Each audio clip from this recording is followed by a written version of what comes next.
This is Benzinga Live. Spencer Israel and producer AB.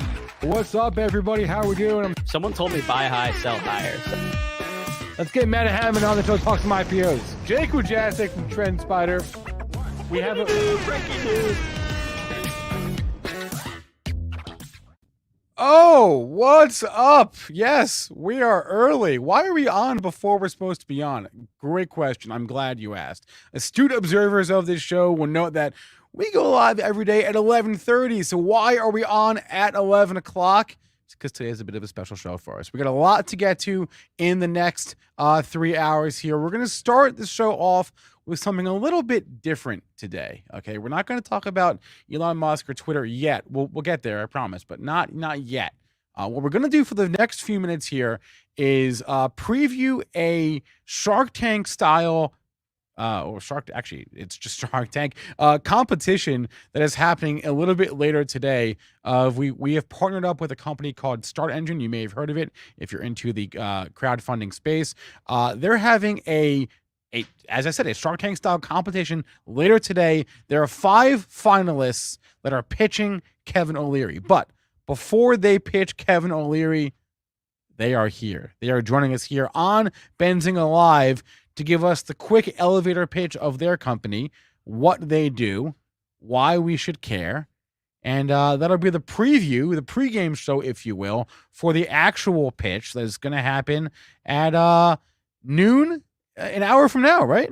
An hour from now, I believe. Yeah, it says it right there on the screen. 58 minutes. So about an hour from now is when that contest will start. So we have gotten together with Start Engine to preview the action, if you will. If you want to know where to watch this stream, there is a link. It is in the chat right there. It is also in the description of this video. You should definitely check that out. So let's go ahead and let's get started here. Let's bring on our first of the 5 finalists. I'm going to bring on Scott San Emeterio, the CEO of a company you may have heard of if you're really into like trading and that sort of thing. It's BallStreet Trading. BallStreet Trading is the name of the company. And let's bring Scott on right now.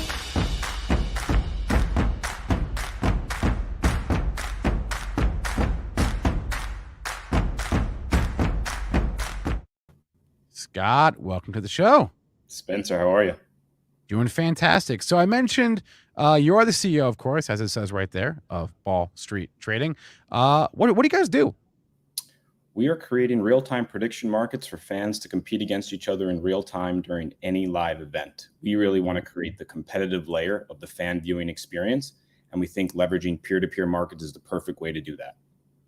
So explain exactly how it works. It's like betting. It's like trading and sports betting sort of combined.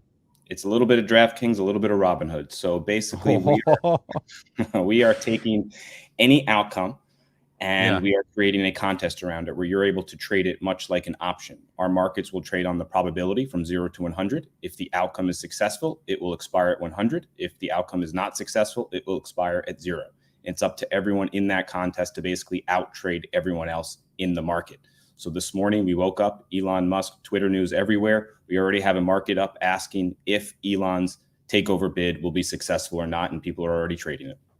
This fits with my theory that like in the future, everything will be tradable and or bettable in some way, shape, or form. So you've done this. I thought I had the idea, but you had the idea clearly before me, and then you did something about it. How did you come about this? My background is in finance. I spent 20 years working for some big banks. I was trading subprime for Credit Suisse for a long time back during the crash. And it was, I think those moments that made me realize that this probably wasn't going to be for me long term. I was a big poker player, not really the biggest sports bettor. And when I think about poker and when I think about trading, it really was the control that I had on the outcome.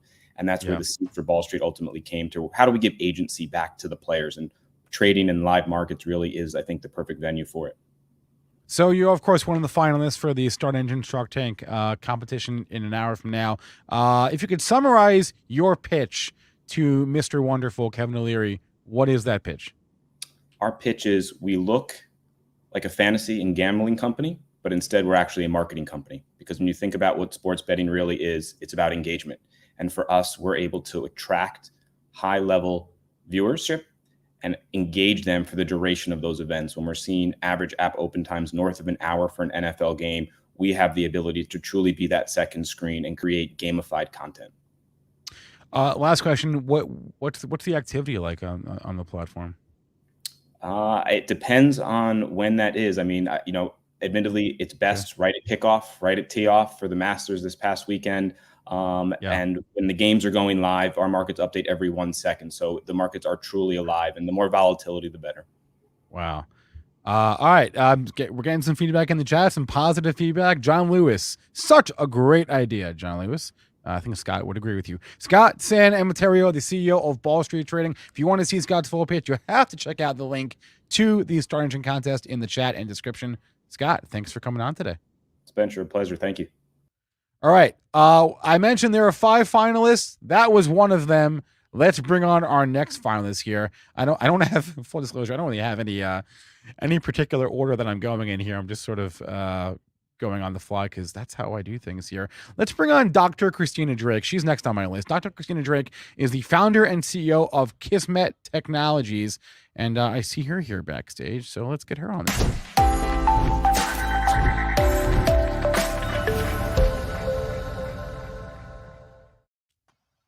Dr. Christina Drake, welcome to the show. Hi, good morning. Okay, Kismet Technologies. Tell us about it. Yeah, so we are developing an innovative and award-winning product that we call Nanorad. It's a surface coating that offers safe, non-stop virus and bacteria protection against even nasty germs that cause illnesses like MRSA and norovirus. Walk us through the thought process here in terms of the founding of this company. Like, what hole are you filling? So when the pandemic started, it kind of struck me, everyone was racing to get disinfectants and try to keep surfaces basically free from viruses, but just how archaic that technology was when we can do things like CRISPR. And so I decided to work on developing a dry static coating that could be applied to several surfaces that worked against, the most severe illness-causing viruses and germs that we encounter every day, and in hospital settings too. So we took on a big task. What kind of I guess like how long did that development take, that R&D? Yeah, so I had the initial idea at the start of the pandemic. We had funding through the federal government, and basically within a few months of that funding, we had our initial prototype. We spent a year working on that, and so now we are piloting in healthcare facilities and working with hospitals to try and get larger scale pilots in place. That does speak to my next question, which was, who are your customers right now? Is mostly just hospitals? So our main market that we're looking at is in healthcare, but we are looking at other verticals like in cruise lines where they have issues with like norovirus outbreaks. So in places where infection control is critical to the success of that business, we are looking at those industries as well. I'll ask you the same question I asked Scott, which was, you're going to pitch Mr. Wonderful in a little bit here. If you can summarize your pitch for us in a sentence or two, what would that sentence be? Yeah, so Nanorad reimagines what disinfection looks like, where people get sick less often, and we produce less waste to the planet and reduce chemical exposure to both people and the environment from constant ineffective disinfection. So Nanorad gets rid of that. And again, Dr. Christina Drake is the founder and CEO of Kismet Technologies. I guess bravo on clearly seeing a problem during the pandemic, which was only, it doesn't feel like it, but it was 2 years ago, and you had something in you that was like, here's a problem, I can solve it. And you actually are working now to do something about that. So bravo. Because, thank you. We were all in that boat, but you are you're doing something. You're doing something to help us. So is the idea here that this is like not necessarily a product that's like for the next pandemic? It's just like a forever type of thing, right? Yeah, forever type of thing. And if you think about it, antibiotic resistance, that is an ongoing pandemic, right? So this speaks directly to that. Yeah. Awesome. All right. Dr. Christina Drake, founder and CEO, Kismet Technologies. And who was it? Zen Bullish just said in the chat, it's a great name, Kismet, because it means fate. Yes. So yeah, I also noticed that as well. Dr. Drake, good luck today with the pitch, and thanks for joining us today. Thank you. All right, let's move this along. I have 5 finalists, and I don't have a lot of time because the Shark Tank pitch starts in under an hour, and I want to get them over there. I don't want to like hog all their time here. So let me just bring on our next entrepreneur. It sounds better. Let's bring on Jacek Prus. He is the co-founder and CEO of Current Foods. I see him here backstage. Let's get him on the show.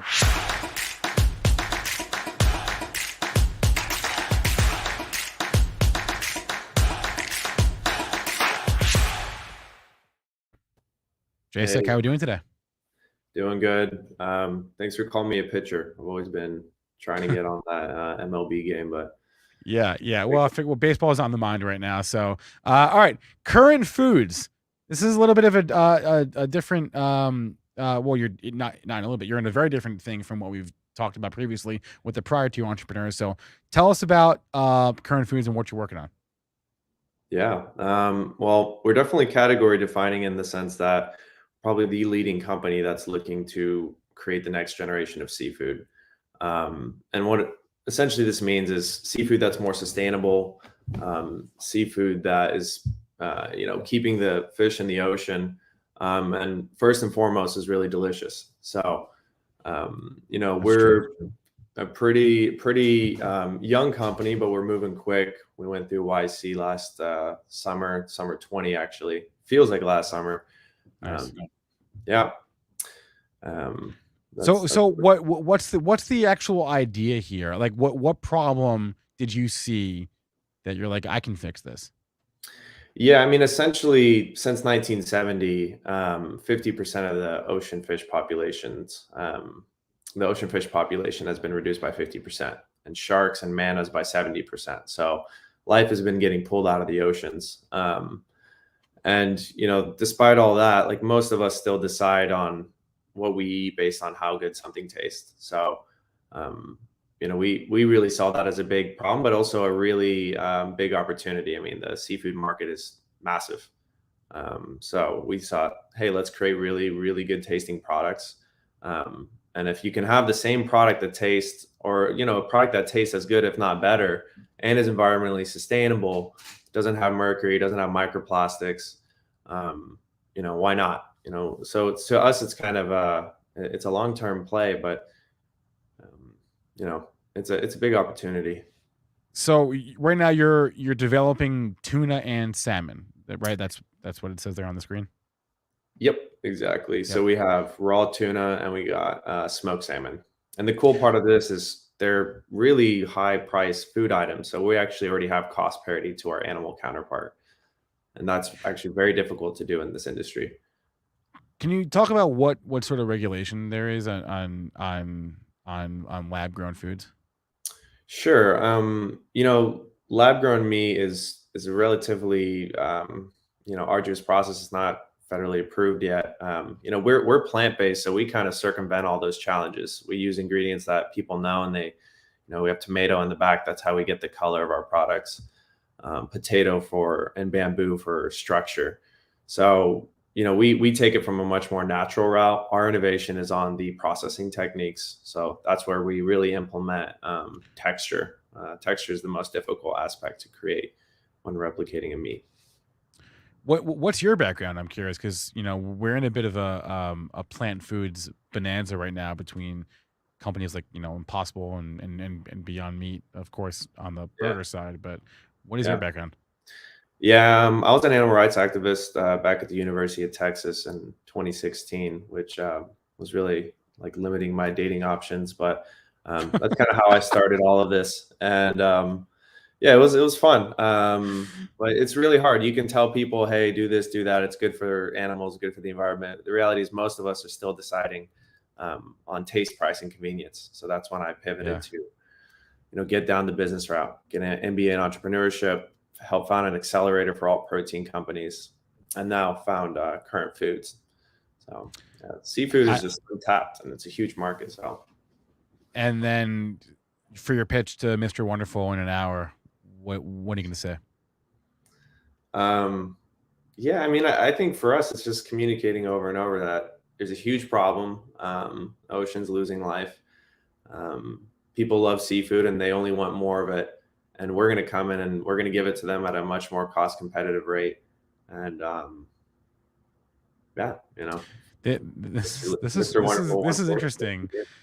I always like a running joke in my family is that I can never quite wrap my head around how there is enough fish and wildlife in the world to feed everybody, because I just think about like how much shrimp the average restaurant uses and like how and at this point it's gonna joke because I bring it up a lot because I don't understand how there is enough of anything, frankly. Chickens too, anything. Yeah. So I mean, yeah, you're right. And there isn't. And the only times there is because we've industrialized them in a really efficient yet like horrifying manner. I'm convinced in like 50 years, like we'll be like, that was crazy. Like, what were we doing? But until we get the good enough products, our conscience is just going to have to wait. So, yeah. Well, Jacek Prus, co-founder CEO of Current Foods, good luck on the pitch to Mr. Wonderful in an hour, and good luck with the business. What's coming out today? Great to meet you. All right. I got two more finalists. And again, this is all a lead up, a pregame show, if you will, to the Start Engine Shark Tank contest, the link to which is currently pinned to the top of the chat. If you're watching us on YouTube, if you're watching us elsewhere, check out the link in the description of this video. I'll put it up on the screen for you one more time. It's a weird link, but there it is. If you want to freeze the frame there and go into your browser. I got two more finalists to talk to, and I want to bring on one of them right now. I do want to stay in the food and beverage industry. I want to bring on Collum, the co-founder of Zolt, tangentially related in a way, same vertical kind of sort of to Current Foods, and let's bring Ani on right now and have her tell us about this.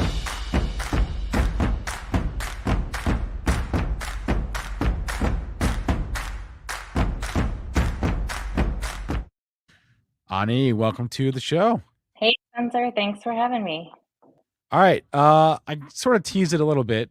Zolt, tangentially related in the same food, beveragey type of thing. Tell us about the business. Sure. So we're a wellness brand in the functional beverage space, and we leverage plants and science to impact people's mood, mind, and body.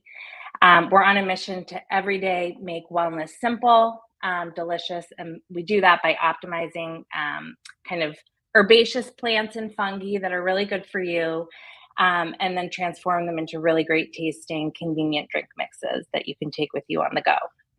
So this is the product, right? That's it. Yeah. That's it. How did this come about? You're the co-founder, so you were there from day one. I was there from like day 30, probably. Day 30. So okay. My co-founder, Doug, is like a health and wellness fanatic. Yeah. Came from a beverage background and was really struggling with the options out there in the market for truly like efficacious, bioavailable, really good for you products that were like easy to consume. Like if you look at some of these like plants and fungi down below, they don't look so tasty to eat. So it was very hard and frictionful to think about how you could kind of get all of those benefits. My background's in marketing. I've worked with a ton of startups. And so he brought me on as co-founder to kind of help better tell the story that he so believed in. What do you find is the most difficult part of selling this type of product? Sure. There's a huge educational component. It's such a cluttered market. There are so many people out there pitching health and wellness products. We actually started in the CBD and full spectrum hemp business and have since expanded. So that's still a large part of our portfolio. But as you probably know, that is kind of the wild west of CPG. And there's so much misinformation out there. So it was really important for us to be able to kind of distill down in an easy to understand, digestible way why these products are good for you. And so where we started was really thinking about like different use cases for consumers, whether that's balance, sleep, focus, or immunity. And then from there, kind of building our product portfolio to kind of fit into those different need states. What is your distribution like right now?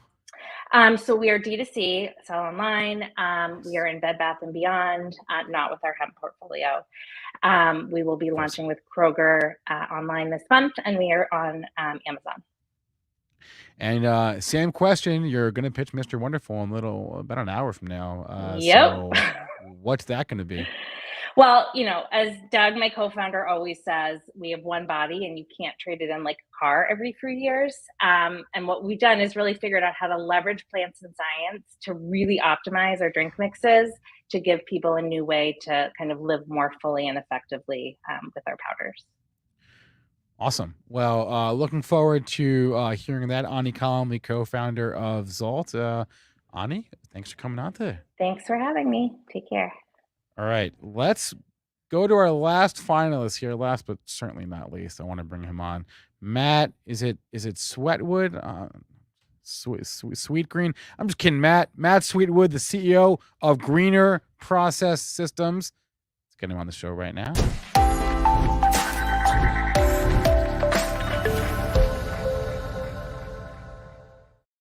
Matt. Hey, Spencer. How are you? I knew you'd mess the name. I knew it. I knew I would mess that name up.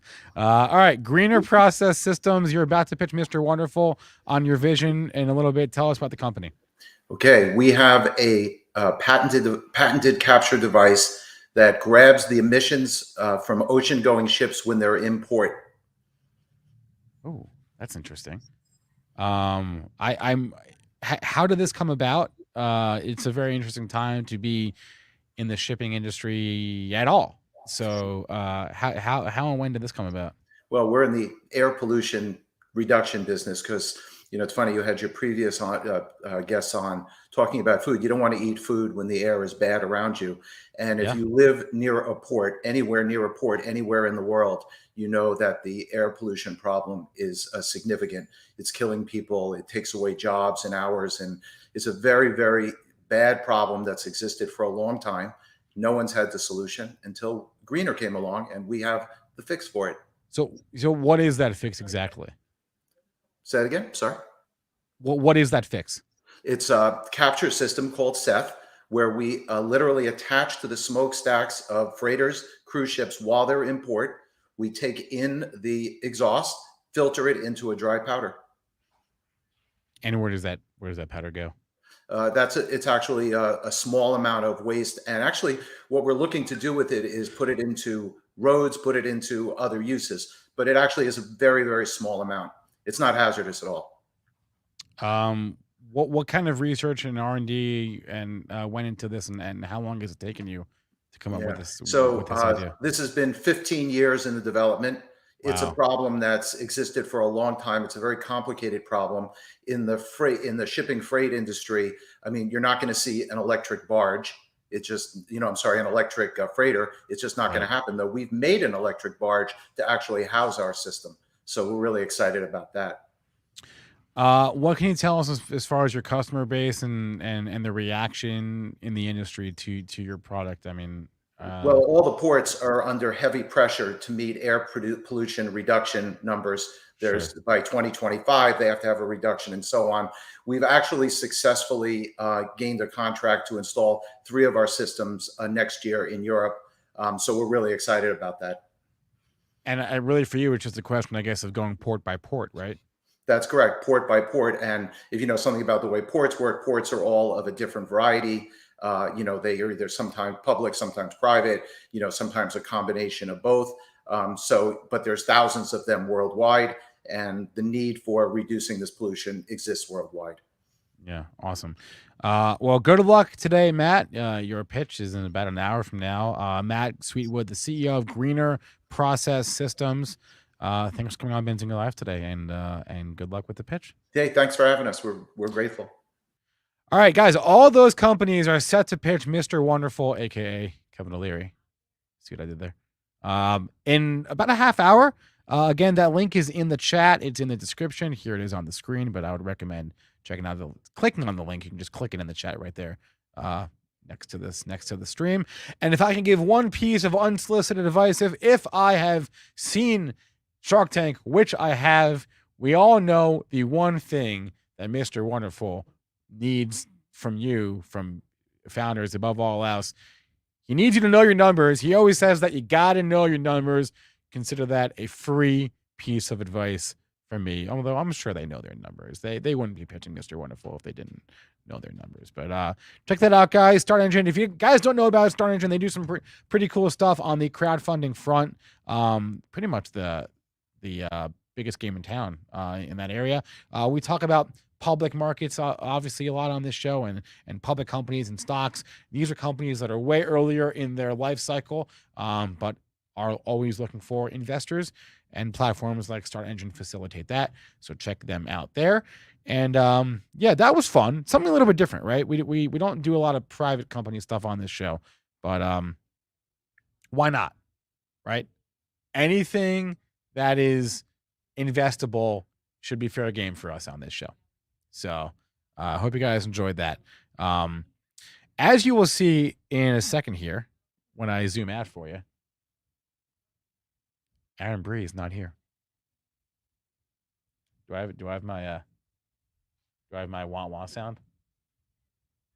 Damn, son, where'd you find this? Aaron Bree is not here. Here's why. Aaron Bree is attending the Cannabis Capital Conference next week in Miami, which, by the way, if you have not signed up for, you're running out of time. And he got roped into a prep meeting for that conference. He'll be here in a little bit, but right now he is meeting with what seems like half of the company as they prepare to do a massive 3-day event down at the Fontainebleau in Miami Beach. I'm pretty sure this is like our biggest event ever in terms of attendees, in terms of speakers. I mean, I think we've got over 1,000 people coming to this event. I'm not gonna lie. It's massive. It's huge. Mike Tyson will be there. CEOs, founders of all the major cannabis companies, right? Legislators will be there. Tilray, Canopy Growth, Kronos, Afria, Aurora, every big name, Cureleaf, Cresco, Trueleaf, they'll all be there. Yeah, it's going to be massive. So he's preparing for that. He'll be back on this show when that meeting ends. But I have a lot to get to on my own. Okay, we've got Vivi the Bio Queen joining us to talk biotech stocks in a couple minutes. We have Hot Stocks, Luke Jacobi after that. And then at 1 o'clock, we're talking real estate. We're doing our weekly segment with Cadre, all about investing in real estate. We've talked about how to invest in real estate, why to invest in real estate. Today, we're talking about how to actually analyze a real estate deal. Like what metrics, what numbers do you need to know? That'll be at 1 o'clock. So should we get to the big news of the day? Like we probably should, right? What's AB doing? Andy, he's pretending to pay attention in a meeting, I think. No, he's actually paying attention, I think. I don't know. I'm not there. I'm with you. But they're in crunch time. They're in T-minus 2 days because we're off tomorrow, right? Market holiday. And the conference starts on Tuesday. So next week is going to be funky. I'm just going to say that now. Next week is going to be weird because we're doing our normal schedule Monday. But Tuesday, Wednesday, Thursday, we have a large chunk of our company down in Miami. And we are going to be streaming that for the majority of the day. Still unclear exactly, but I'm pretty sure the conference starts at 9 and goes till like 4 o'clock. So I think we're going to be doing cannabis streams. We're not going to be doing Benzinga live next week, next Tuesday, Wednesday, Thursday. We're also not going to be doing live trading. We will still be doing our shorter shows. So the roadmap will be on next week. At the close will be on next week. Money Mitch will be on next week. But with those exceptions, pre-market prep will obviously be on in the morning. It's before the conference starts. But during the bulk of the day here on our channel next week, it's going to be mostly cannabis content streaming. I believe that's the plan. And speaking of conferences, Aaron Bree's going to Miami next week. I am going to Vegas in a month for the Fintwit Summit. It's going to be ridiculous. It's going to be amazing. Nick Shaheen will be there. Jacek will be there. Chris Capri will be there. A lot of big names will be there, led by me, obviously. If you want to go, I recommend, and this is just my personal recommendation, buying your ticket today because the price is going up tomorrow. We are raising the price tomorrow. Let's get that link up on the screen for y'all. There we go. Let's get the link. The link is in the chat, by the way, and the description. But here we go on the screen. Benzinga.com/events/Fintwit 2022. Use the code BZYouTube20. Get 20% off. I recommend you do it today. That's all I'm saying. I'll still be pushing it next week, obviously, and the weeks after, because that's I want everyone to attend. But I recommend buying your ticket today if you're going to go. Faye, use the link up on the screen. Bring your golf clubs. Born to be free? No. I can't be taking. First off, I don't have golf clubs. Second, I can't. None of us can be taking an entire morning away from the rest of the conference to golf. So no. I wish. But no, it's going to be amazing. It's on a Friday and a Saturday. So it's going to be a good time. It's at the Aria Hotel and Casino right there on the Strip. Beautiful. Listen, here's the on Sunday. Here's the idea. Is it Faye or Phi? This is basically a 2-day boot camp. Okay, if you are a trader and you're looking to get better, learn from professional traders, basically one-on-one, right? Because it's really like close-knit style of teaching. It's not like massive seminars. Like you will get one-on-one FaceTime with these people, and they can literally hold your hand and walk you through their strategies and how to do things. And again, these are professional traders. It'll pay for itself. It will pay for itself. Okay. I can't promise like the rest of the trip, like whatever action happens at the casino, that may not pay for itself, but whatever happens at the event will pay for itself. Okay. I'm telling you that now. There's the link again up on the screen. Check it out. Okay. Before I bring on Vivi, we got to talk about this Twitter thing, guys. We got to talk about it. YouTube poll incoming right now.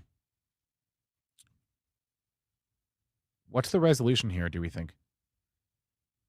Will Elon Musk buy all of Twitter? That's the question for the poll that I'm asking you, because I have my opinion, but I want to know what you think. If you somehow missed the news from this morning, Elon Musk dropped a filing via the SEC that he has made an unsolicited takeover bid to buy everyone's favorite or least favorite social media company, Twitter, for $54.20. You know what the funniest part of all this is to me right now is if I started the chart on Twitter, which I'm about to do. How often do you see a stock get a takeover offer and the stock closes down on that day? Twitter is going at the rate it's going to close down. We were at 45. We were at basically $46 this morning, right? We're like, it is in the 45 handle, but whatever. I will say high 45s. On that filing, we spiked from high 45s to $53.99. Okay, so we went up $8 basically, right? We've now fallen from almost $54 down to $46 in the last, 5 hours? So the stock has been going basically straight down for 5 hours now.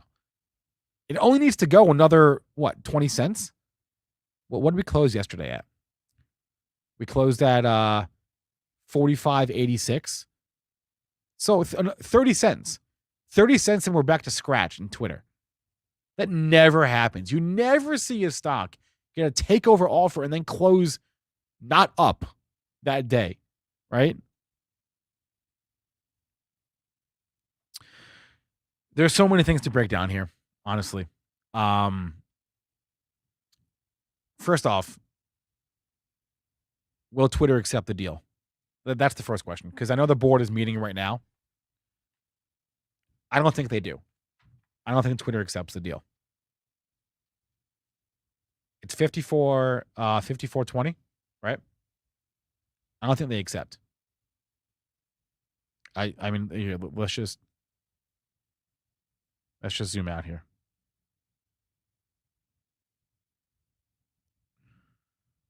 Go to that daily chart on Twitter. I mean, somebody bought the stock at 80 last year, right? Somebody paid $80 for Twitter. I just think, frankly, 54.20 is not a very big premium. I would imagine even if the board approves it, I would imagine that would be a very tough shareholder vote. Oh, thank you, Mark. I didn't know that. Well, that's interesting. Oh, Pacific time? Pacific time. After the market is closed. Oh, man. And then, so yeah, against all this, you have the wrench of a 3-day weekend, right? Like, do we think Twitter wants to get ahead of this now? Announce it now? Or are they going to wait till after the weekend? It's not a very big premium. I just don't think they'll accept it. Now, let's say I'm right and they don't accept it. Elon Musk, in his filing this morning, basically threatened to sell all his Twitter shares. He's just going to say, screw it. I'm done. I tried. I made an offer. They rejected. I'm out. That would be a big overhang, okay? Think about this. It took Elon Musk 2 whole months to scale into his Twitter position. He owns 9.5% of Twitter. He started buying Twitter on January, what was it, 30th? It may have been the 31st. He started buying Twitter here.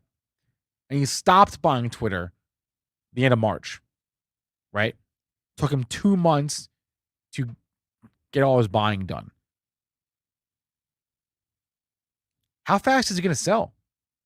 Because as soon as word gets out that he's selling, it's over. Twitter's going to $30. And I know you're thinking, well, it was at 40 before Elon Musk. Yeah, but like, so what? That's not really how the market works. It like market can make irrational moves. It doesn't need to stop going down to where it was before Elon Musk disclosed his stake. Okay. It will go back, I'm guessing, to $30 once word gets out, if word gets out that Elon is selling. Now, if you're Elon Musk, you're obviously incentivized. If you're going to sell, you got to sell as quickly as humanly possible, right? But how can he do that without word getting out? It's a lot of shares. So either he does it in pieces and he just gets royally screwed, right? And he probably loses money on this. Not that he really cares about that. Or he goes all at once and the market figures it out. Because he's a whale. He's a huge whale. Yeah, I mean, Zunaid, that's more or less. I mean, I don't know how he can possibly sell Twitter or his shares without word getting out before he's done. right? And then once that happens, it's over. Twitter to 30. That's what I'm saying. Now, if I'm wrong and Twitter does accept, let's play this out here, right? Let's say Twitter accepts. Let's say the board says, "Yep, we're going to do it." And let's say the shareholders are like, "Yeah, okay, let's do it." Then the whatever algos are programmed here are going to get nice fat juicy premium. You can buy this thing at 46 and sell it for $8 more if you want, right? It's a nice trade. But of course, the headline is going to break and it's going to happen like that in a second, right? Yeah, I mean, Hot Dog, I don't think he's not saying I'm going to destroy you, but him selling Twitter, let's be clear, it will not destroy the company, absolutely, but it will tank the stock for sure, right? It will tank the stock. It will take the crap out of the stock. By the way, let's look at DWAC in relation to Twitter here, because that inverse relationship is as strong as it has ever been. Look at this. Look at this today. Look at this today. Filing hits. Elon Musk makes a bid for Twitter. Twitter rips. DWAC dips. Now they've come in. DWAC is almost green. Twitter is almost red. Because the logic makes sense, right? Elon Musk buys Twitter. He's going to make it totally free speech, and there's no need for a Truth Social app, right? But if he doesn't, then there's still a need. That's the argument, at least for DWAC. Speaking of DWAC, so let's keep going down this road of hypotheticals here. If Elon Musk buys Twitter, if they approve it, if he takes Twitter private at $54, how far does DWAC fall? I'm saying $10. That's the redemption price right on the warrants. I mean, it's a SPAC. I'm saying DWAC to 10 if this deal goes through. Let's pull up a DWAC daily here. Yeah. Or maybe not 10, maybe like 15. Right? Maybe not 10 exactly. But Mitch, I don't know. It's hard to take him at his word, isn't it? He already tried this once before with Tesla. That offer wasn't real. So I would definitely understand if you don't want to believe him when he says, and he did say it. Here, I'll pull up the filing. I'll go to my Benzinga newsfeed. I'll search for Elon Musk. Okay. Here's the filing from this morning. I'll read you from it directly. Here, right at the bottom. My offer is my best and final offer. And if it is not accepted, I would need to reconsider my position as a shareholder. So it's a question of, do you believe him or do you not believe him? And I don't freaking know. I don't think any of us knows, right?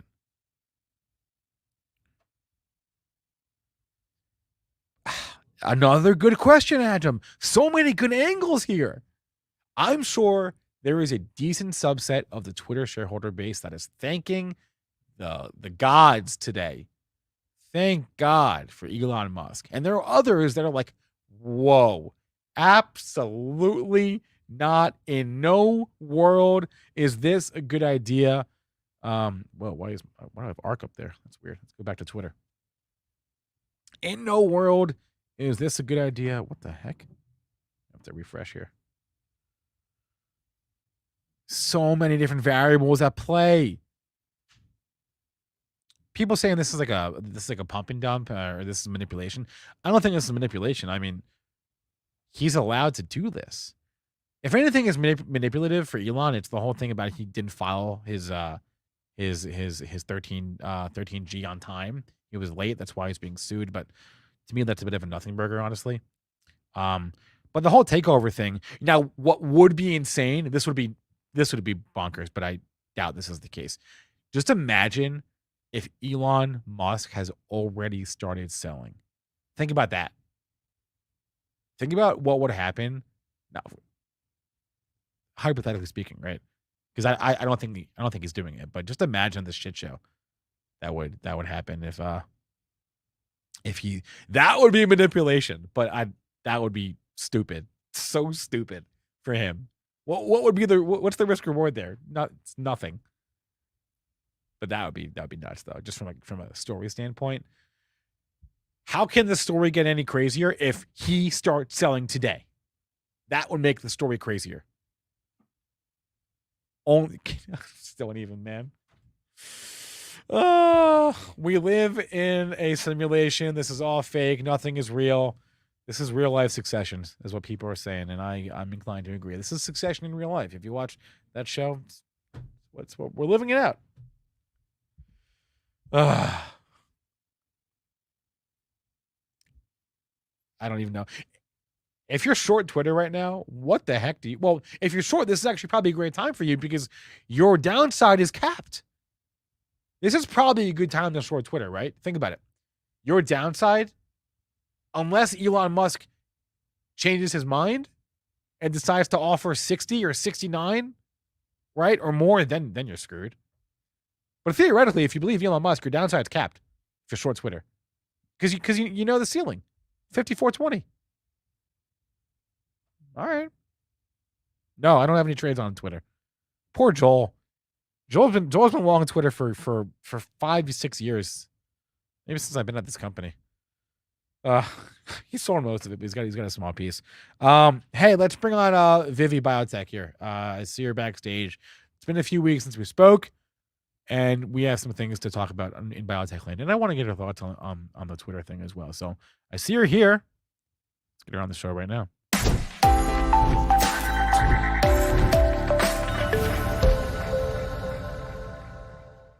Vivi, we missed you. How was it Cancun? Where were you? Fiji. Oh, sorry. Fiji. Yeah. What's the difference? Fiji, Cancun. How was Fiji? Big difference. It was amazing. Yes, Yeah? thank you. Yeah. How are you guys? I was looking at the Twitter stuff. I was thinking about buying puts because I don't think Twitter is gonna get that $54. They're not gonna accept the $54 a share, and that can pull like a Facebook, with the put. So I was talking to some friends that were, thinking about that. That is strategy. I haven't looked. I would imagine the puts are expensive. We could probably look right now. Yeah, that's the problem. I would imagine they're crazy expensive. Yeah, that's the problem. So I don't know how profitable a trade that is. Yeah, the IV, gotta check the IV. But we're just speculating. I don't think that's pretty crazy. He wants to buy Twitter and then just like end the censorship or what? Dude, I don't know. It's the craziest thing. I will say this headline, Elon Musk buying Twitter, was pretty predictable from the moment that he declined the board seat, because he was going to join the board and they were going to cap his ownership stake, and then he was like, nah, I don't want to join the board. I don't want to cap my ownership. I want to buy more if I want to. So from the moment at that point on, this seemed inevitable. But we need Elon for a president. Jeez. Vivi, that's my next thing. So I do believe that Elon Musk will run for president one day. I don't think he'd win, but I think he would definitely run. Actually, he would probably run and then drop out because he would like decide he didn't want to do it. But he's 50 years old right now. The next election is in 2 years, and so we've got 2 years, and then we got 4 years after that, so that's 6 years. Then we've got 4 years after that, which is 10 years. I'm gonna say, by the time he's 60, so in the next 10 years, Elon Musk, I think, will run for president of the and he can do it because he's lived. If you're not born in America, which he is not, you have to have lived here for I think at least 15 years, which he has done. Oh, really? Yeah. So he can do it. I think he will do it. I think he will do it. I think Elon wants to take over Earth. But Vivi, I gotta ask you about BCRX. I know. What's going on here? So pull that chart up. Obviously, I mean, people were panic selling. I think that's the worst thing ever, because we still have a Olardale, and just Olardale by itself I thought it was 27, but it's more like $25 a share, you know, because of if they continue to do the sales. So what happened was, you know, there's a lot of drugs that might that increase creatine levels. It's just a matter of, you know, does the benefits outweigh the risks, right? And how many patients in the study are the ones that are with the creatine level. So what they did was the FDA didn't do anything. What they did was they decided to pause the enrollment because they observed creatine levels in some patients. So they have not taken patients off of the study. They have not paused the whole study, but they just want to observe and see what's happening before they can enroll more patients in. So I'm still hopeful. I don't understand how they didn't, you know, if they observed 12 months of no infusion against the competition, because no blood transfusion, and that was huge. Why they did not observe those creatine levels? You know what I mean? I mean, was the creatine levels start creeping up a year later? It's just very crazy to think. So I'm still holding. The worst case scenario here is that they get a buyout offer, you know, for $20-$25. Sucks because, you know, I thought this was going to be $100 stock, and now everything is up in the air because BCRX. It's BCRX. The factor D is the main driver to that, you know, that price action for in the future.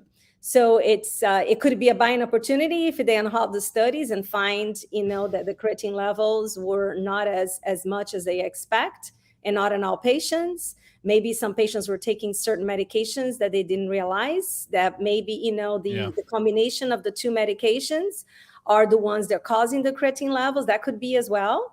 So there's a lot of factors, you know, that maybe they do another study just putting patients on it by itself against the ones that have several medications, just to see what medications are spiking those creatine levels. So I think it would be stupid to panic sell now, knowing that we have an approved drug that's pulling $120 million a year. You know what I mean? Very interesting situation. Very interesting, right? Just to show you the risk of a biotech.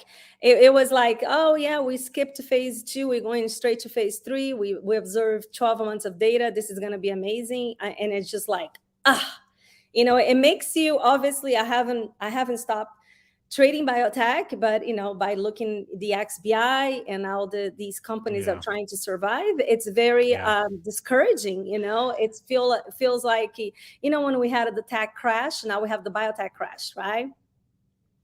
I need to correct the record here. I stand corrected. I guess I was sick that day in history class in school. I misremembered what the rules were. I thought for running for president, I thought if you weren't born in the U.S., I thought you could still be president as long as you've lived here for. But you can't. But you can't. So Elon Musk, it was because he was not born in the U.S.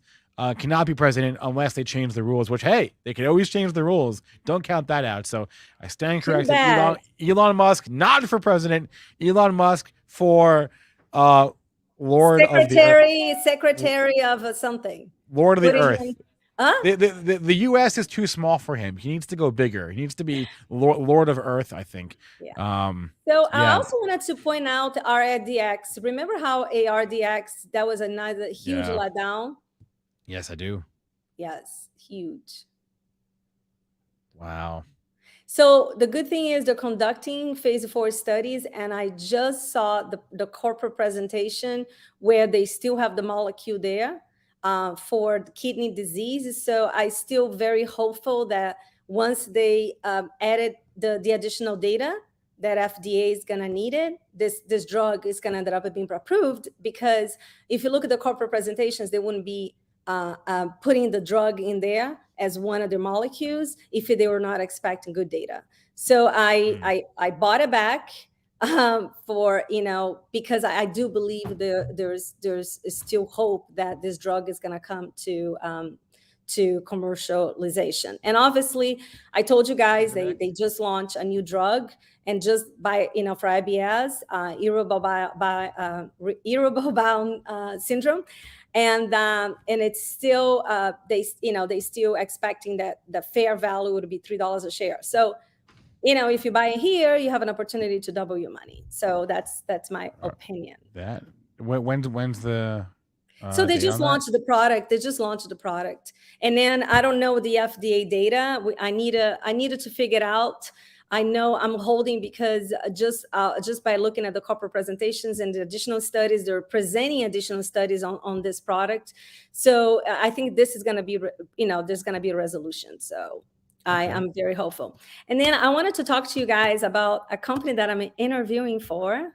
That it looked really exciting, and they have a PDUFA on May 3rd. So that would be a deciding factor if I have the job or not, if I find my final. So it's PHAT.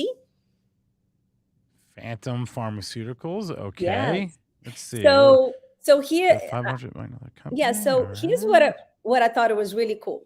So imagine it's for GERD, right? So imagine the last time they had a medication for GERD was Nexium 30 years ago. So every single medication right now, it's generic. And this is the new mechanism of action in 30 years. And there's 65 million prescriptions for GERD. So imagine how exciting the GI doctors in the family practice. And not only that, they're having a second study where it works. You can take as you feel it. It's going to work. The onset of action is immediately, where the competition, generic, takes 2 to 3 days to resolve. So looks very exciting. I'm not in a final interview, but I was like, you know, like they are building a team here. It's addressing a unmet need. There's really no competition on a new class. So they're bringing something that's going to add value, right? They're not bringing just another GERD medication for the same mechanism of action. So it looks promising. So I just wanted to tell you guys that. Well, good luck with that. Yeah. Any tickers for Vivi before she's got to run? And if you don't, I was on vacation and I can write them down and then cover for you guys next week. Yeah. So drop your tickers for her in the chat, and we'll sync up about. Oh no, not next week, Vivi, because we're not doing a show next week. So okay, 2 weeks from now. Okay. 2 weeks from now. I don't see any, but if any come in the next minute or so, I'll holler at you. Vivi, Bio Queen. People losing faith on Bio. Nobody. People are like, I'm down 80%. I don't even want to ask about it. So they are. Here's one. That's not a biotech though, so I don't know why. Okay. Vivi the now we got a few coming in. If you want to write these down, you can look at AVEO. Oh yeah, I like Avio. Avio is promising. I like their molecule. I used to own Avio, so I like the Avio company. They have an approved drug in the U.S. I just need to dig it a little deeper because I used to have them before they got an FDA approval. So they have actually an approved drug. It's just a matter of what's going on there, how it sales. Everything is about sales, right? How are they launching the drug? Right. So right. I'll take a look. I'll take a look and address next week. What about CRXT? CRXT. I'm not very familiar, so let me just put down here CRXT. I don't know that one. Yeah, whoa, what's going on today? Heavy volume there. They must have news. And a couple CRXT? more. Okay. Yeah, CRXT and NRXP. NRX Pharmaceuticals, $2 stock. Wow, that's a heck of a chart there. Oh my God, what happened there? I don't know. Wow, that's brutal. 662? Yeah, and then AGRX Agile, that's a 16-cent puppy. Oh, it's got heavy volume in the last. They must have something come out a couple days ago because it got some heavy volume. AGRX. Yeah, I'll take a look, you guys, for sure. That's enough. I don't think we can even cover in the minutes that I have with you guys. So all right, yeah, Jonathan, we talked about BCRX. We're winding the show about 10 minutes. Vivi the Bio Queen, her Twitter handle is at biotech_SD. Vivi, we'll talk to you again in 2 weeks. Yes, I'll miss you guys. Take care. We'll miss you. All right. We had some news in that 10-minute spot right there. We had some Twitter news. I saw that Aaron Bree's back. Aaron Bree's back. Yes, sir. Wait, but we actually had some actual news.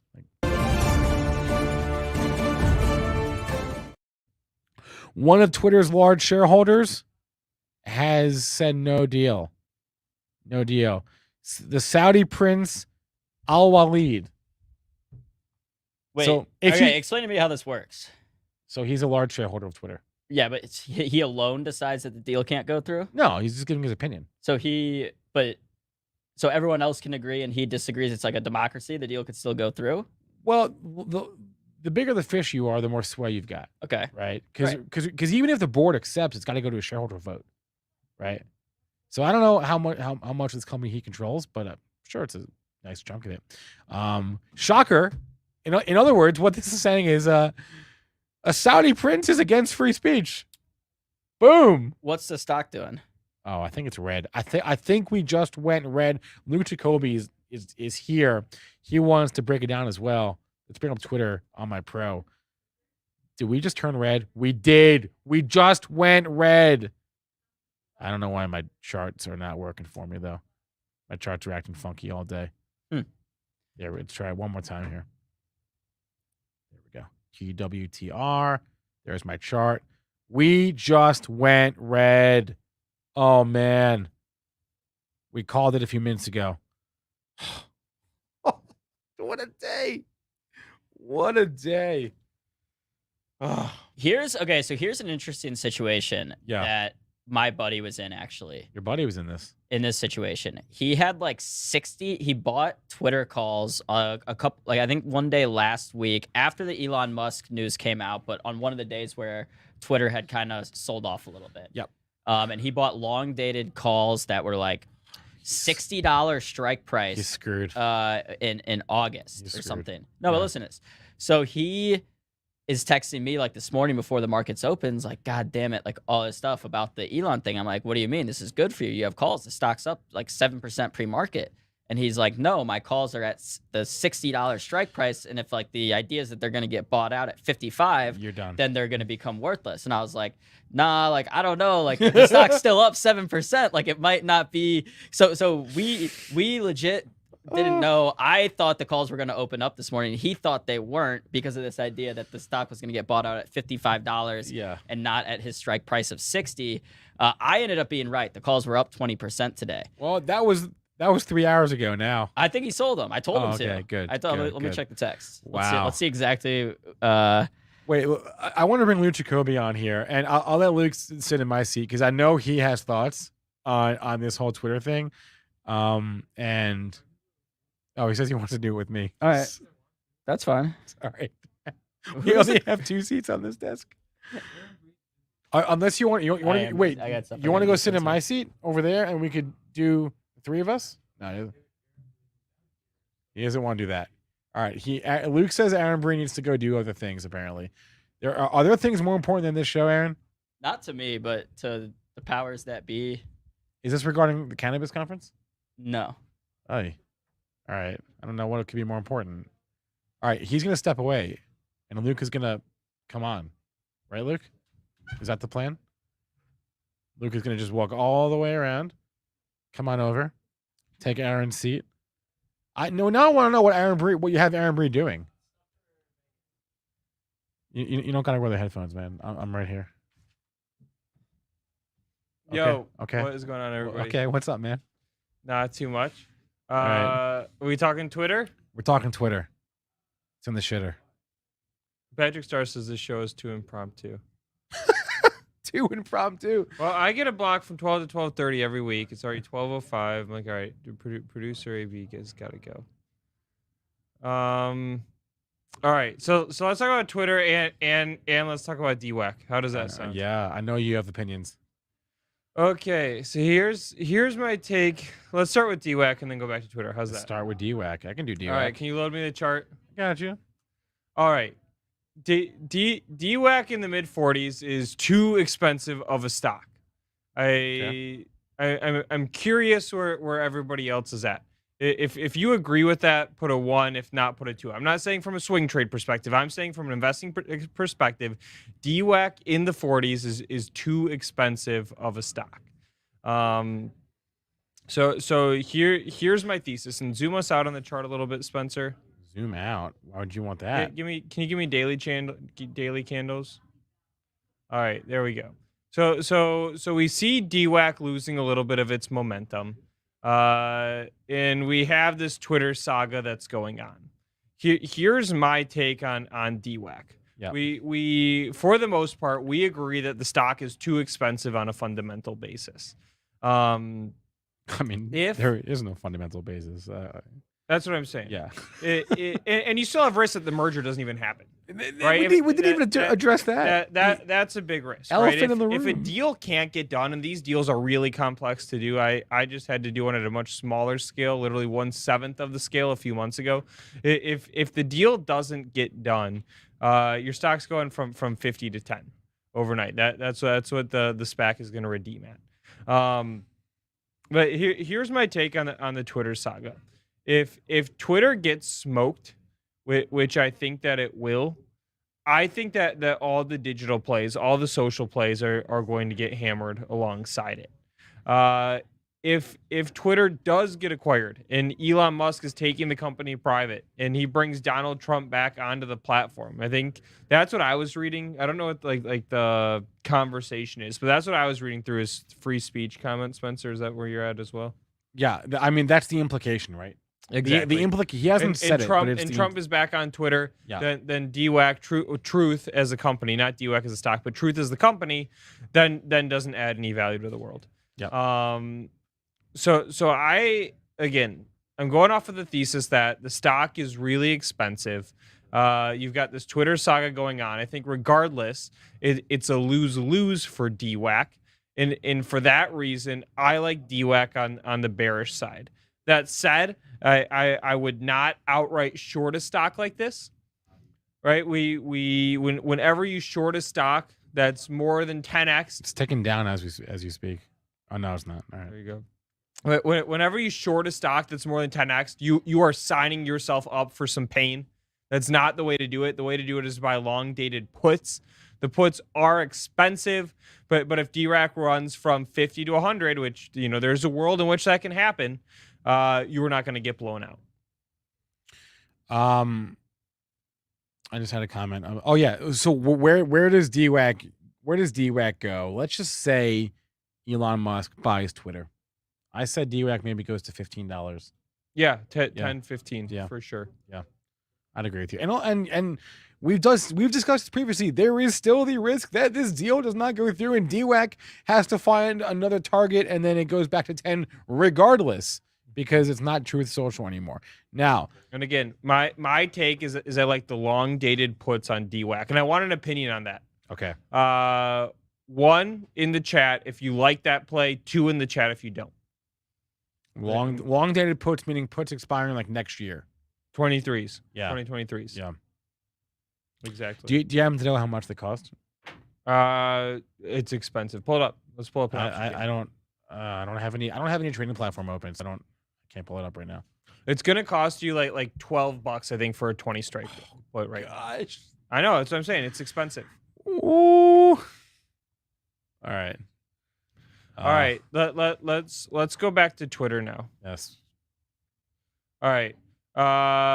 Market is pricing in almost 0% chance that this deal happens. -% chance now because it's in the red. Yeah, the stock is down for the day. So let's just talk about that for a second. Yeah.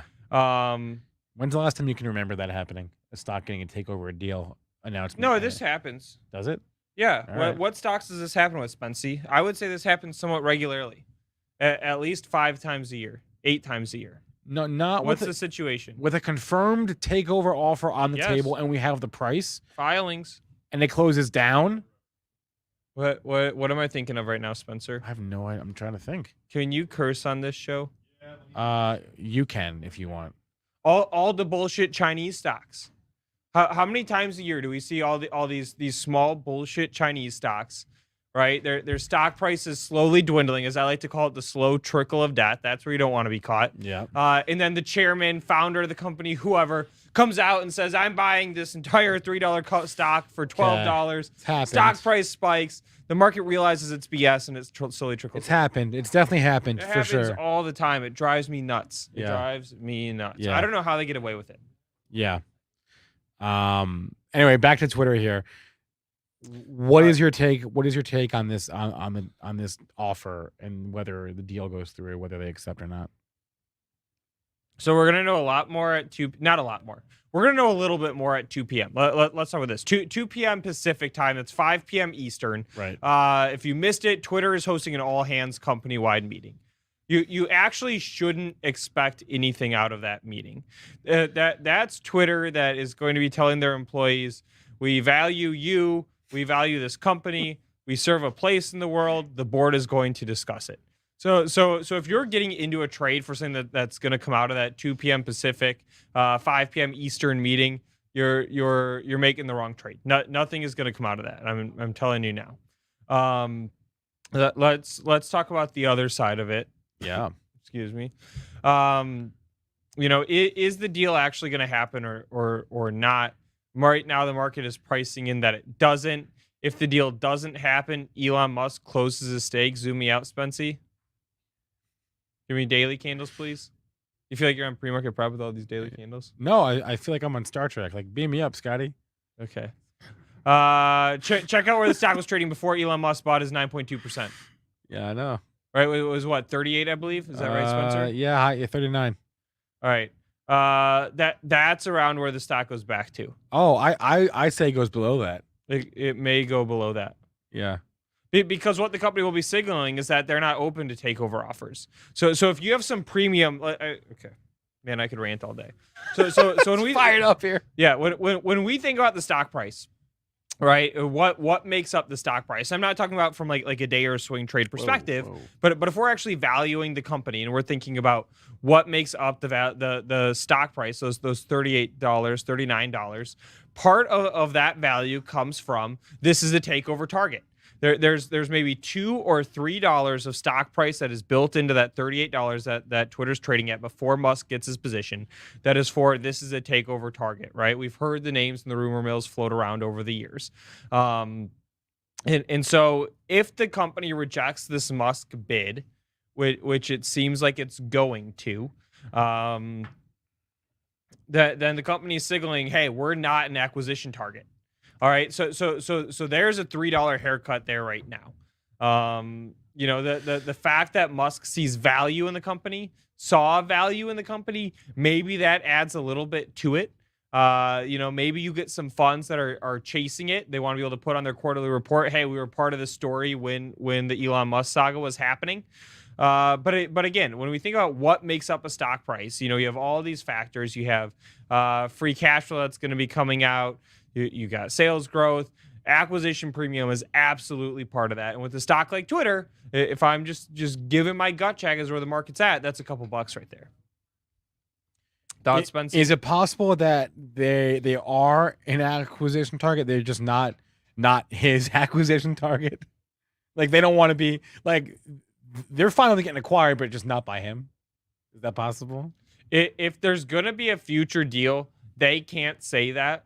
So the future premium is gonna the deal value is gonna have to be 58, let's call it, or something along those lines. So now we're looking at like a $50 billion deal. Yeah. And the offer, it's a target. The offer this morning was 40. It was 43, I think. 43 billion is what the price comes out to for Elon. Yep. And he's worth what, 270. So it's material. It's material, all right. Yeah. Anyway, a lot to unpack here with regard, and then the other thing is conclusion. Yeah. Conclusion. I like Twitter to the downside. I think I'm not in it right now. I may get into it this afternoon, but I like Twitter to the downside more than I like it to the upside. How about this? There are worse times to be short Twitter. This is actually probably a good time, not irrespective of downside. Or the stock going down, your downside as a short is basically capped, unless Elon comes out with a higher offer. or someone that's else a good does, point. right? Like if you want to short Twitter, That's a really good point. right? Think about how high the stock is gonna go. Yeah, so DWAC. 54 theoretically. Well, right? let's go back to DWAC. I said no way in hell should anybody short DRAC right now. That's how you get blown out. You go back to GameStop. That's how the hedge funds got blown out of GameStop, right? You had a stock that gap from $5 to $400. That's how you get blown out. Yep. You should not short DWAC. It's in the same boat. Twitter, Twitter on the other hand, you short the stock. The highest it's going to go is $54. Unless Elon outbids himself, which is possible, or some other white knight comes in here, right? Disney has a new CEO. Remember they flirted with Twitter, buying with Twitter a few years ago. Some other white knight comes and says, "No, we want in on this," and then now you get a bidding war, and that's a whole different ballgame. So maybe that happens. So many possibilities here. We don't know the answer. 100%. And then Dante is bringing up a good point as well. Options expiration today is not helping. Oh, that's right, because the market's closed. Not helping things from a volatility standpoint. Yep, that's a really good point. Creating more chaos. So this is so interesting. Yeah, Google, maybe. What was the name of the Google social network platform? Google Plus. Google Plus. I'm still on it. Friend me, add me. If you're on Google Plus, add me. No, it's like Google Circle. Yeah, that's what I thought it was. No, it's Google Plus, and I'm on it. No, me and producer AB disagree with you. All right, guys. All right, what else is on the Friend table? me on Google Plus on MySpace if you haven't already. What else are we talking about today, Spence? So far that's all we've gotten to. Honestly, it's been one of those days. Let's do a quick check on the market. I haven't even looked at this. Let's pick up the SPY. How are we doing on the SPY today? We're down a little bit. Gains are hard to hold. Yesterday's gains didn't seem super convincing to me. So But that's okay. It's okay. It's fine. We're straight chop. That's okay. Yeah. We're month 4 straight chop. I think that is fine. Yeah, that's okay. Because here's the alternative, right? The alternative is you got a bear market. I'll take the straight chop all day over the bear market. Yeah, Well, you know what I mean? The market's taking a breather. That's fine. There are pockets of bear markets. Anyone that's owned growth tech is in a massive drawdown right now. Small caps. How far back? You got monthly candles in small caps? Do I have monthly candles? Yeah. Look at this. Look at that. Look, it's been where are we right now? So January, yeah, end of 2020. End of 2020. Since December of 2020, we've gone nowhere. Mm-hmm. That's almost a year and a half. That's tough. I know. That's tough. That's a tough game to sit there. Hey, you buying some I-bonds? What's I-bonds? The I-bonds, the new I-bond rate is out. I-bonds are your highest yielding bond, highest yielding government-backed AAA, whatever. The catch is you can only buy $10,000 worth of I-bonds, but the new rate is out as of last week. I think. What's the yield? 9.5%. Someone help me out. 9.6%. It's over what period of time?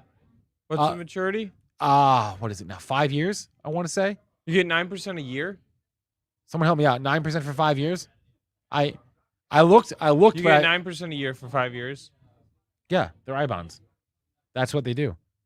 But again, and Kristen's right, they're tied to the rate of inflation. But the catch is you can. Okay, so that's why the rate is so high. Okay. Yes, that's why the rate is so high. All right. Dante, they're not 7%. They're higher than that. They're 9 something. Is what I saw. Mm-hmm. But again, you can't buy them through your brokerage account. You got to go through treasurydirect.gov, drop 10 G's, and buy some I-bonds.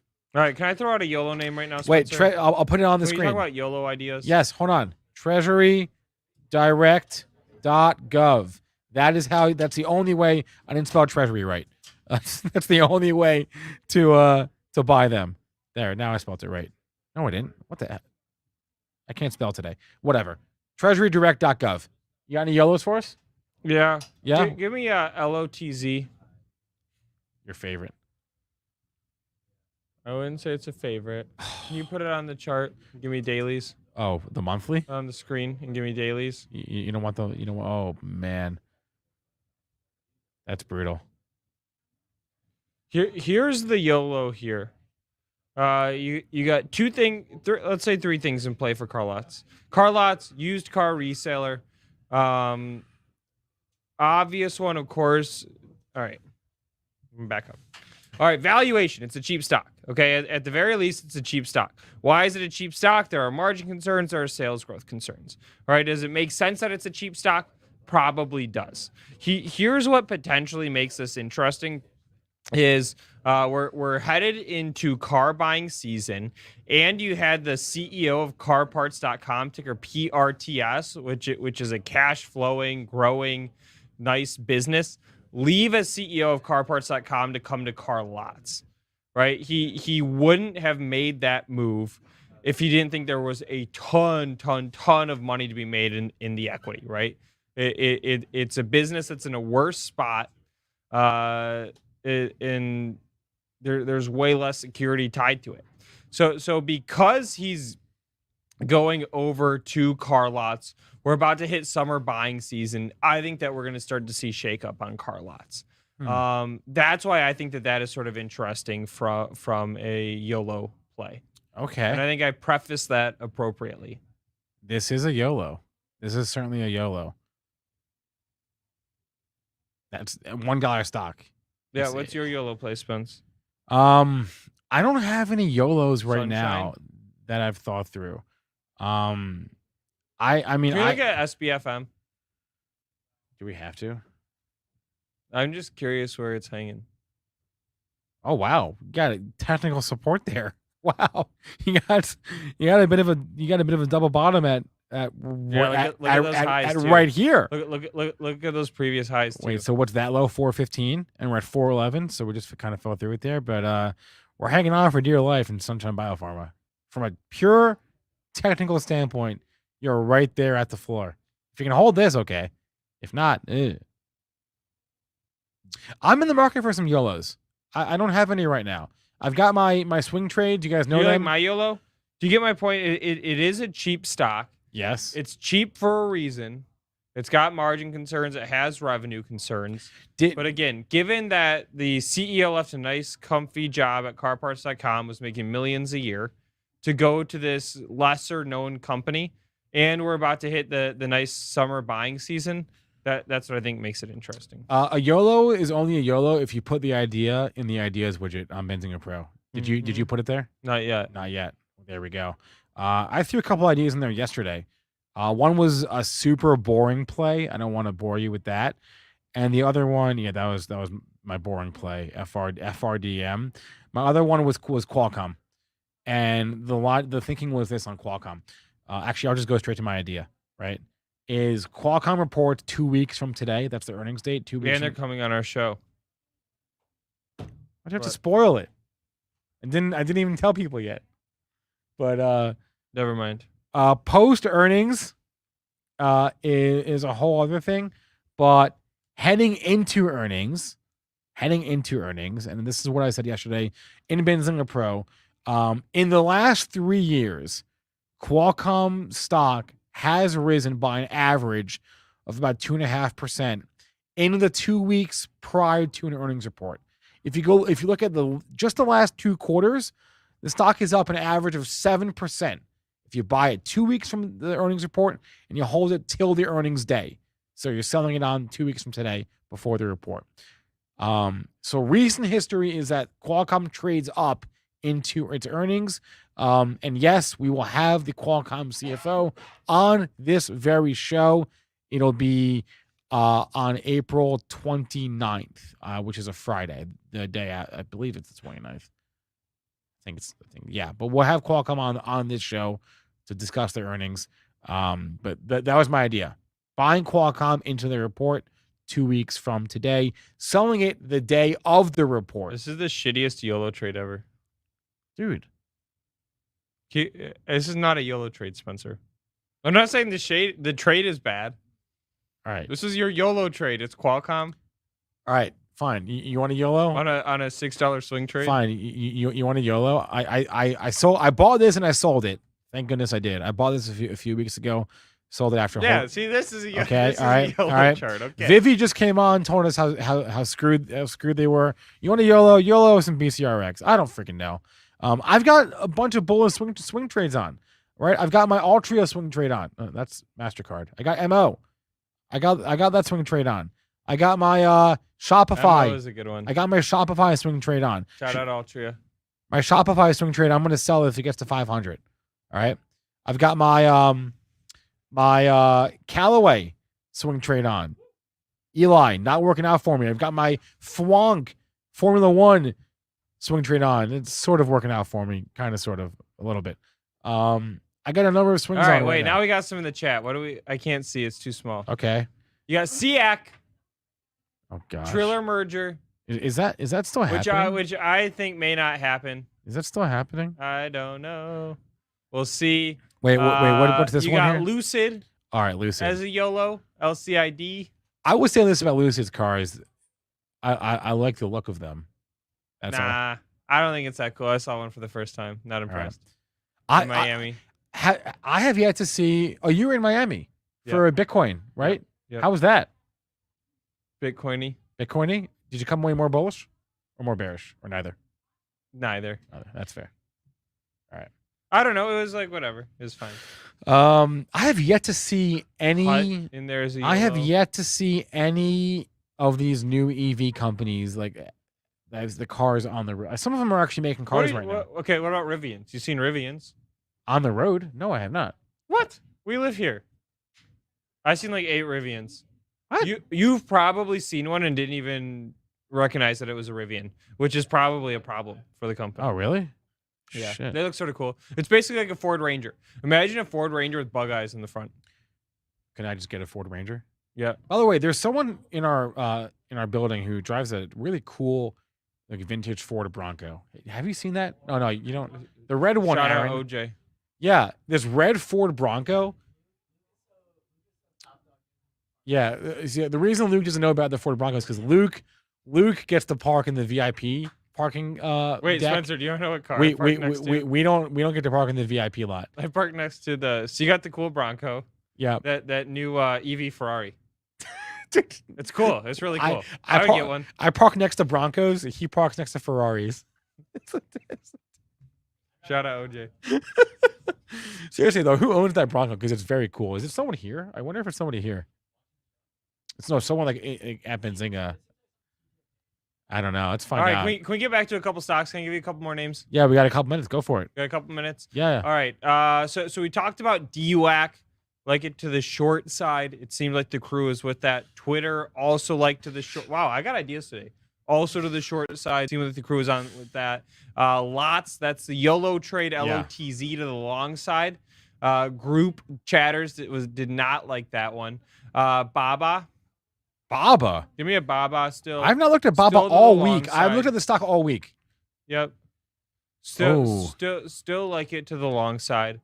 And think that we're actually de-risking this a little bit. Baba, like DWAC, is one of those ones that I think you have to touch with options. There's too much risk in the stock itself where you want to expend all that capital to buy the actual equity. So long the options.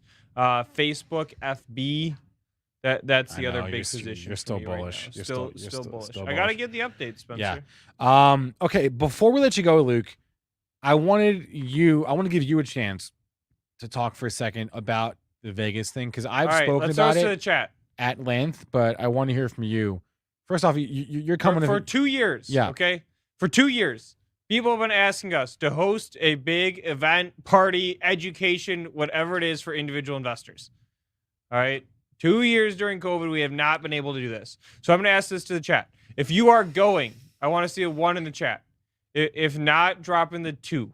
I want to get a sense of where all of us chatters are out there at. Oops, sorry. If you're going, 1 in the chat. If not, drop in the 2. All right. Like I said, 2 years, people have been asking us to put this event on. And we're finally doing it. I'm going. It's a month away. That is plenty of time to get your flight booked. Plenty of time to get your butt out there. We've got a crazy deal on the hotel rooms. It's the cheapest that you're ever going to be able to stay in a nice, non-ratty hotel room in Vegas. Non-ratty. But more importantly, this is the hangout that we've been speculating out. People have been asking about for the past couple of years. It's going to be 2 days, all day, jam-packed education. right? We're going to have, I think, 60 speakers now on different tracks. So if you want to talk about swing trading, you're going somewhere. Options, you're going somewhere. Technicals, you're going somewhere. How to do long-term investing, you're going somewhere. So it's 2 days, jam-packed education, and then the nights are when we're having fun. The first night we're doing a poker tournament. What? There's no buy-in. I didn't know that. You don't need to spend any money. Oh, right? man. Everybody gets the same chips. I'm about to get we're wrecked. playing a poker tournament, and then the second night we're all hanging out together. I'm so bad This at is how poker. you're literally going to build lifelong relationships at this event. There's no doubt about that. so You're not bad. sitting next to a fellow trader at a poker table for 4 hours and not building a lifelong relationship. Plus, again, I mean, the education is where it's at. Yeah, like I said, it'll pay for itself. If you're not sure about it, if you don't know what to expect, I'll tell you what. We're giving like a little bit of a preview of what will be at the event. Later today, we're doing a webinar with Nick Shaheen. He's basically going to be previewing what he's going to be talking about at Vegas in a month. So I'm dropping the link right now into the chat. Let's start with this. The ticket price is really, really reasonable too. It's $350. We're feeding you breakfast, lunch, and dinner for 2 days. Okay. Plus, we have in Vegas, which I will add, I was just there. Food is expensive. We have to pay to fly in all the speakers. You have to pay for the speaker hotel rooms, right? I mean, the $350 that you're paying for the ticket is basically like a wash, right? There's no reason not to be there. Dude, Zen Boys. Turn all those twos. All you two people said you aren't going into a one. I'm going to be there. Spencer's going to be there. Producer AB is going to be there. What? He gets invited to both events? Did you know our CEO Jason is going to drop his 2022 stock of the year? He's never done that. No, I didn't know that. He has not announced it yet. That's where he's doing it. All right. It's going to be fantastic. And again, the link is up on the screen with a discount code. Prices, as I said earlier, are going up tomorrow. I know. You sign up now. Seriously, there's no reason to wait. No reason to wait. Plenty of flights. And if you're not convinced, I dropped the link in the chat to a webinar that is later today at 5:00 with Nick Shaheen. He will be previewing what he'll be discussing. And if that doesn't convince you, then fine. But like, if you're not sure about it, like what is it going to be? Get a free preview today. Get a free preview tonight from Nick Shaheen. He'll be there in Vegas. Link is in the chat. And Fortnite God is asking why have a live in-person event when you can have online? I've reached 10 times more people. Because we've been doing stuff online for 2 years. It's a great we haven't question. done anything in person. That's a really great question. For 2 years, people have been saying, "Hey, we want to go hang out. We want to meet fellow traders. I want to find people that I can add on my Discord. I have talk thoughts. about ideas with. I have thoughts too. That's why we're doing it. We did virtual events obviously for the last 2 years, and then they're cool, right? But they're just nowhere near as fun. I'm sorry. That's the truth. And you would agree. They're nowhere. People are saying this sounds lit. They are nowhere near as fun as in-person events. I promise you. We've been doing in-person events, Luke, for what, 7 years at Benzinga? They're amazing. Exactly. They're so much fun. Spend the $350. All right. I know that's a chunk of change, but you're not going to regret it. Let me say this. If anybody regrets it afterward, I'll be giving out my cell at the event. Call me about it. Okay, we'll make it right. Yeah. I know it's a chunk of change. Zen Bullish, $350. No online availability. You're not going to regret it. No online availability. I've had, no joke, some of my favorite like experiences at Benzinga at our events. Just bonding with not just like coworkers, but bonding with like other people, bonding with our community, bonding with our friends in the industry, right? Exactly. We got 370 people on here. Let's get at least 20 chatters into the event today. I literally just booked my flight actually today. I'm hyped for this. What? Yes, I did. Is mine booked? Yours is not booked yet. Not good. Right, Dante's see y'all in Vegas. Dante's asking about next year. Next year's a long ways out, perhaps. We are nose to the grindstone, however that saying goes, on this event though.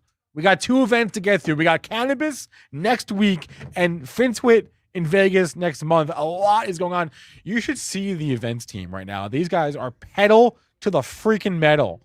They are under the gun. Whatever cliche you want to insert, they are there planning 2 events right now. It is massive. You know what they say, Spencer? I have no idea what they say. Pressure makes diamonds. Yeah. Okay. Pressure makes diamonds. Remember Okay. that. You know what else is today? Oh yeah. I don't know if we have any video ready. Ready? I don't know. Rohan, is he there? There's a party behind us, like outside in the park, an NFL party. Roger Goodell is going to be here later today to announce what we already know, that the NFL. I'm workshopping the funniest questions I can ask Roger Goodell if I get the option. I part of me really wants to sneak something in about St. Louis just to see what he has to say for himself about taking away the unparalleled joy that comes with having a football team, taking that away from a whole city. Yeah. But that I think I can think of something funny. Like I either want to go funny or St. Louis. Okay. Or maybe something funny about that. St. Louis would be inappropriate because we're in Detroit. I know. Okay. Yeah. Here's so I thought about this, Spencer. Yeah. And here's where I got creative. You ready? Yes. Mr. Goodell. Yes, sir. Yes. Many fans here in Detroit saw the Rams Super Bowl win as a small victory for them. Matt Stafford. Okay. So far. Do you think fans in St. Louis should see the Rams Super Bowl victory as a small victory or as a small win for them as well? Okay. Not bad. See how we can spin Not that? bad. Yeah. I said he should ask Roger Goodell what the correct PSI of a football I feel is, like but Deflategate jokes it's over. Wow, Zen Bullish just called you Jonathan Swan. That's a huge compliment. I know he's a great interviewer. He's a great interviewer. He called who was Zen Bullish? Who was the other one? You said someone else from Benzinga was someone else. That was I don't know. I don't know. Like John Oliver. Let me get the name up here. Okay, I do also something real quick. I mean, we'll get back to stocks. We'll get back to the market. What, Mitch? Saying they didn't win? Mitch says the Rams didn't win. Mitch is Mitch is living in the alternative reality. Biden didn't win. That's like we had one guy. We had one guy in the chat who like. Biden was getting like inaugurated, and he was like, Biden didn't win. And like I was like, all right, I'm just gonna leave. Wait. I think Mitch is referring to St. Louis. We did win. Oh, you're saying that it wasn't a victory. Exactly. Yeah. I want to hear that from Goodell's mouth, though. I want to hear what Goodell has to say. He might say, fair enough. So okay, I was gonna say we'll get back to. Oh yeah, that was it. Zen Bullish said you're Jimmy Fallon. It's another high compliment. Me? Yeah, Spencer Jimmy Fallon. That's not a compliment. I'm sorry. And Mitch rocks the Howard Stern interviewing skills. What? I'm sorry. No one is Howard Stern. Howard Stern is Howard Stern. I don't think I've listened to a second. Howard Stern is. I know he's kind of like controversial. For my money, is probably the greatest interviewer of all time. Really? For my money, yeah. All right, I'll have to go back. Would you have any top Howard Stern interviews that I can go back and listen to? Oh my gosh. I would say honestly, just go to his YouTube channel. I'm a massive when it comes to interviews, I'm a massive Howard Stern fan. His conversations with Jonah Hill, he's had a few over the years, are excellent. I'm trying to think. I don't think I've ever listened to a Jonah Hill interview. He's just a fantastic interview. Yeah, Riff Raff. Yes, you have to go back into the archives. I'm not referring to Howard Stern today, but you got to go back into the archives a little bit. But I'll keep that in mind. I mean, I know there's like literally millions of people who pay for SiriusXM just to listen to Howard Stern. Yeah. Actually, I don't know if that's true. No, that is true. I just said literally millions. No. That is true. So I'm glad you brought that up. SiriusXM is still a public company at this point, and the only time they're ever in the news is when Howard Stern's contract is up, and they need to re-sign him or lose most of their subscribers. Yeah, I'm seeing a lot of Howard hate in the chat. All right, so I was gonna say, so we're gonna get back to markets. We have an interview coming up at 12:45. Yeah, right? we do. I have, Spencer, a new personal Firefest, a new personal fiasco, whatever you want to call it. Okay, this should be interesting. So I wouldn't say all the time, but sometimes I can be a little indecisive. Okay. Especially if a decision's like bigger, right? If it's like what car to buy, whatever. Like it'll just take me a while to make a decision. I left work early yesterday to go to a doctor's appointment. Yes. This was an ENT, an ear, nose, and throat specialist. Okay. I went to him because you have a septum? No, Oh. no. My breathing's fine right now, thankfully, knock on wood. I do think that's what a lot of ENTs do. Majority is like deviated septums. Yeah. Also, I don't know why I'm wearing these. I don't know either. But anyway, I went because I've been having some like tonsil, like my tonsils get inflamed, like whatever. It's just. So should you get them removed? Yes, that's the question. And the guy, literally, I went to him to like seek he's an ENT and he does these surgeries, tonsillectomies, where they take out people's tonsils. And I was hoping he would give me an answer. And he didn't know? No, well, he looked at my tonsils and was like, yeah, like they're kind of fucked up, but you don't need them out.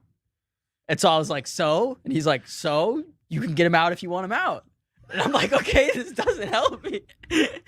So it was funny because he was like a surgeon. So my mom's a PA and has worked in surgery, and she's always like, I've met some of her like coworkers that are surgeons and stuff, but she always tells stories about surgeons, how they're so like straightforward, get to the point, like they like just like don't care, like they're not like emotional. They're like, we gotta cut this guy open, do this, like there's like crazy people. And he was very upfront. He's like, yeah, it'll suck. Like getting your tonsils out at 24, like will not be fun. Like, and was like very adamant about that. But it's like, but I'll do it. So now. So you pose the question to us. No, I'm not asking you guys to make the decision for me. Okay. I talked to my mom. We're gonna get a second opinion. Yeah, but this guy leans. But what does Jason Raznick think? That's the question. Raznick will probably want me to get them out. I don't know. Well, I would have to miss work for like a week. Then that's a no. I also talked to Sharon about it yesterday. I was like, would I have to take PTO? Yeah. I didn't know if there was like separate medical leave. I don't know. No. All right. So yeah, but if I do, I'm thinking like late August would not be a bad time to do it, or like mid-August, like where typically the market's not as. August is pretty quiet, like into Labor Day. Yeah. August. Oh, that'd be a great idea, actually. Yeah. And then I could like, if I did it like the Thursday before Labor Day, that Monday we're off anyway, I would only have to miss like Thursday, Friday, 4 days of work the next week, and then I'd be good to come back. Out of curiosity, honestly, if anyone, like no joke, if anyone has had a tonsillectomy as an adult, I had one as a child. Yeah. Also, this this is weird. So July 4th is on a Monday this year, so you can also do it July. There's Sharon. Speak of the devil. You can also do it first week of July, because July 4th is a Monday. Yeah, but that's more. I don't know. They're both fun, Labor Day and Sharon was like, you do it over Thanksgiving, and I was like, nah, it's my favorite meal of the year. Oh, you can't eat? How's it work? I don't know. I don't know either. I had my tonsils out when I was like 5. All I remember is a giant lollipop. Dante's saying get out ASAP. All right, I think I'm gonna do it. I think I'm leaning toward do it. I'm kind of scared. Don't bow to peer pressure, dude. I'm kind of scared of like the anesthesia, like going under. Here. There's always a chance you don't wake back up. Why would you even say that? I guess it's true. Like, dude, anesthesia. All right, like, we are leaking here. Even if it's like the most routine surgery ever, there's always a risk involved. We are leaking. We just made a new low of the day here on the Spy. Let's go to the Scrambler saying I wouldn't. Okay. Let's go to the Qs. Yep. Gotta keep an eye on Twitter. Twitter green? Can't make up his mind. Twitter green. All right. Dude. Oh man. Spy has not been. For those of you who've been wondering what Neil Hamilton's up to, he's been basically exclusively trading options in the Spy and the Qs for the last like 8 months. I've been like trying to do that, but I'm not doing that's well. That's all he does now. Doing it. Is he trades Spy and Q options. All right, let's do this. Our next guest is here, and I want to bring him on right now. It's been a long time, too long, since I've spoken to our next guest. Shawn Cruz who is joining us right now. I'm very excited to talk to him. It's been, like I said, I think it's been like a year, maybe more since we've spoken. Shawn is from TD Ameritrade. He's the head trading strategist over at TDA, and he's got thoughts and opinions on this market and its happenings. So let's get him on right now. I'm going to give Shawn one of our special intros, and yeah, this is going to be fun for me because Shawn and I used to talk on a regular basis, and then I started doing the show, and then things changed. But here we go.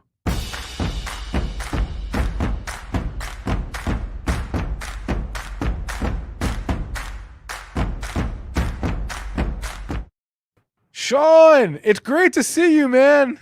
Hey, Spencer, how have you been? It's been too long. How are things?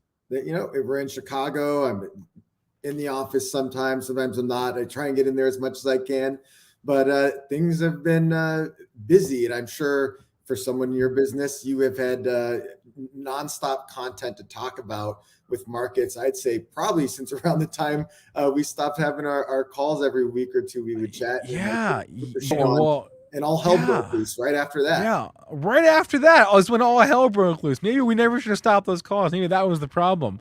But you're right. So I wake up on a day like today and I see, Elon Musk making a bid for Twitter, and the first thing I do is I thank the content gods, right? Because I'm just like, like something to talk about all day long and digest. But before we talk about that, I do just want to get your thoughts on the overall market. I'm curious I want to hear everyone's thoughts on this market, because we've been in this chop fest, coming off of a year in which growth got absolutely hammered.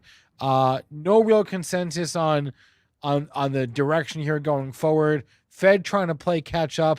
We have inflation. We have rising rates, but full employment at the same time.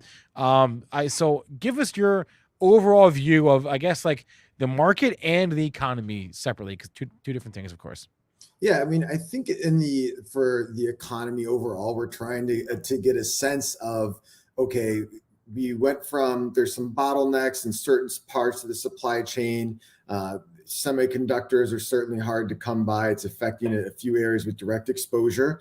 To maybe, all right, now it's spreading to some of the more durable goods in general, the big goods we import. Anybody who's tried to buy any piece of furniture for the past year or two can attest to that.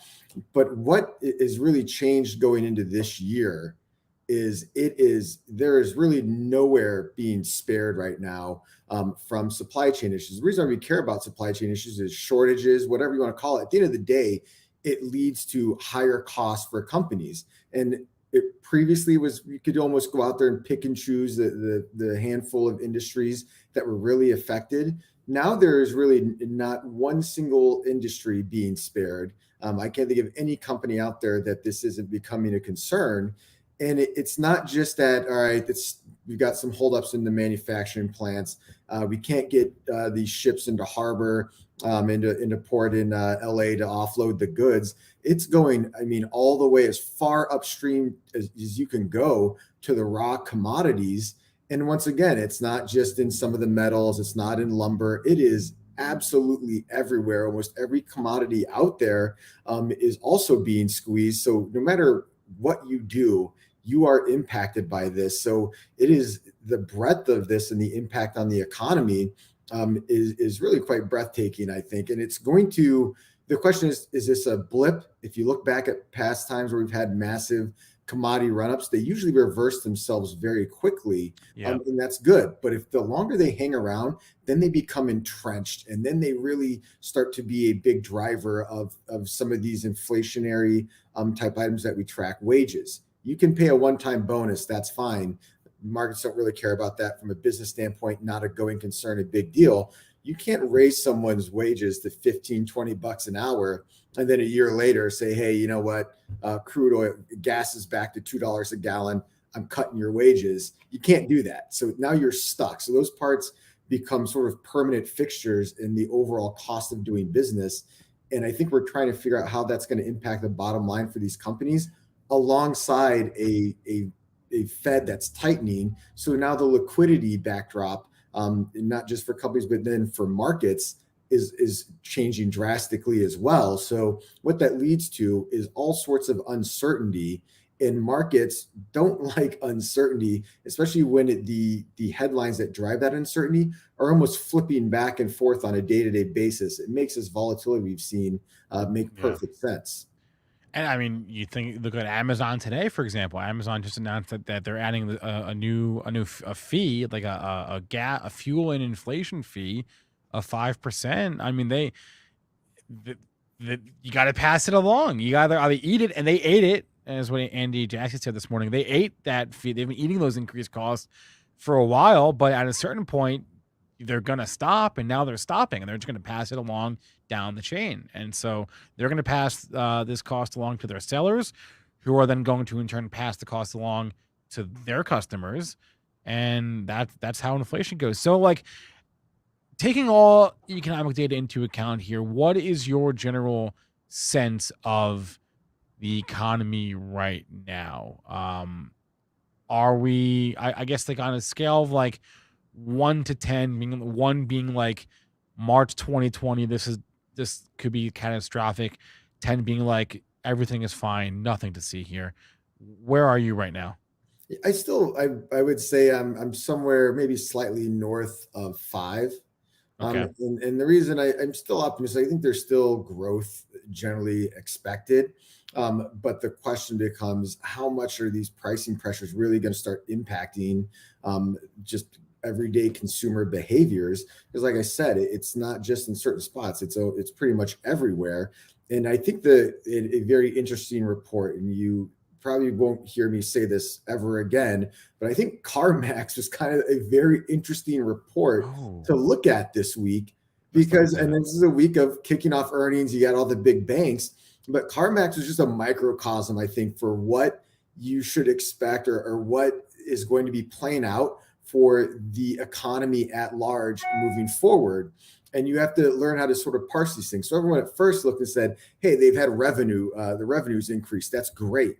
But the issue was, well, their cost of goods also went up alongside that. So yeah, they sold a used car that maybe they used to sell for $20,000 for $25,000. Sorry, dogs are barking back there. My goodness, we keep security pretty tight around here. But you had that change where now those input costs were going up so high that sales were increasing. But alongside that, you had their input costs going up. So now it's not the same. It doesn't hit the bottom line. What they actually said was their volumes went down. And when the volume started going down, that's what everyone noticed. And they said, look, it's increased cost. It's higher costs of borrowing on the interest rate front. Their cost of doing business generally went up. And that's affecting almost everyone across the board. Wow. And yeah, you can see the stock reaction to that earnings report. Not great. All right. Interesting, maybe foreshadow of what is to come. We also had one of the smaller chip companies pre-announce their earnings last night. They guided lower, mostly because of the lockdowns in China and the effect that those have had on the business. CMBM is your ticker there, and so maybe that is a harbinger of things to come. Cambium Network. So we'll see, but there's certainly fair reason to be bearish here going forward. As far that's for the economy, but what about like the market though? Let's pull up the SPY. What is your take here?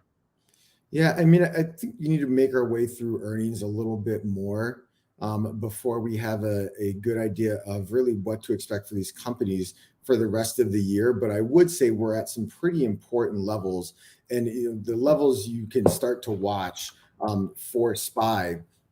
I mean, I would keep an eye on, I would say right around 433, because to me, that's where once you start getting below that level, I like looking at volumes and just seeing where we're at in terms of volume at given price levels. And once you start to break down, to closer to 435 or so, 433 to me is a big point where we go off a cliff. You really don't see much on the volume front. And that to me indicates there's no one that wants to step in there when you have that going on. And that's where you can start to hit some of that free fall. So for SPY right now, I want to see these levels hold. And I think as long as companies come out and we don't see massive cuts to guidance, we'll be okay. On the other side of that, though, if we do see massive cuts to guidance, there's always going to be the people that say, oh, yeah, well, this is the worst. The worst is over. You can buy this dip. Buying dips is difficult, though, and a tough game to play. It's going to be a very interesting few weeks, really starting next week, because we're going to get Netflix on Tuesday, Tesla on Thursday, Snapchat on Thursday, AT&T. So like some big names reporting next week, some more airlines report. And then for the next basically month, it's going to be all earnings all the time. Any big headline or catalyst you have on your radar for the near term here? I think the big one I'm going to watch is really how market perceptions of interest rates developed here in the days and weeks to come. We have that May meeting where the market is by and large expecting a 0.5% increase in the Fed funds rate. And that's going to be, I think, key because you're hearing Fed speakers. If you think about it, in December coming into the year, we were expecting maybe 3 25 basis point rate hikes. Now we're expecting as many as 7 or 8. We're expecting some of these to come in chunks in terms of 0.5% at a time. That changes the Treasury market, which really, to me, is the foundation of the bedrock of just general liquidity everywhere else. So I think when you start to have a lot of uncertainty there, it can create some more volatility in markets in general. So I'm going to be watching how perceptions around what the Fed's going to do develop, because they really are almost changing week to week at this point.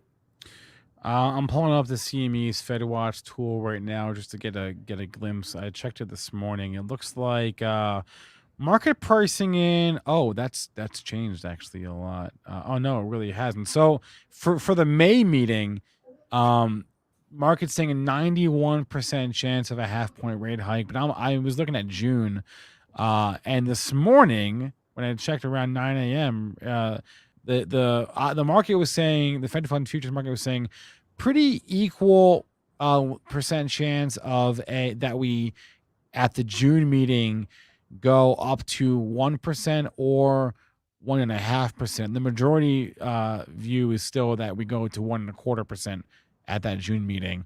68% chance of that happening is what the market's saying right now. But market seems pretty convinced for the moment that we're going 0.5% hike on May 4th, and that by it's basically a 50-50 chance that by the end of July we're at 1.75% or 2%. So and if you look at where we're at just in terms of where we think the Fed funds rate will be at the end of the year, last month the expectation was centered around 175, but 1.75 to 2%. It's actually moved up almost a full percent just in the past month. So that just shows how these perceptions are changing almost on a day-to-day basis. Yeah. Shawn Cruz, head trading strategist at TD Ameritrade. Shawn, I got to get you back on a regular basis, man. I miss our weekly conversations. Yeah, I'm happy to come back on more. I like the show. I like the format. It's super casual, man. It's just more me. It's like traders talk. It's like how traders would talk around a trade desk. We're just hanging out. We're just. It would shock you how little we have planned for this show on any given day. So that's kind of what that's our MO here. Shawn, great to talk to you again. Have a great, nice long weekend. You too. Oh, I have to remember to say Happy Easter and Happy Passover to everyone, because it's a big holiday. No. All right. I mean, you can't. Happy Easter, You're everyone. gonna look at someone and try to assume what religion they are. Oh, you just say Happy Easter if you're celebrating. To everyone out there, Hoppy Easter. The bunny hops. You get it? I got it. Thank you very much. Anyway, I'll be here all week. 12:57. We're gonna bring our next guest on in a couple of minutes. Every time I almost call him David Cadre. I don't know why I almost do it, and then I catch myself. David Vincent from Cadre is joining us here in 2 minutes. We've been doing this recurring segment every single Thursday, talking about real estate. Cadre is a real estate investing platform that offers private real estate, and we're going to talk today about how to actually evaluate a real estate deal, right? Like what numbers, what metrics, what terms do you need to know and look at to analyze a deal.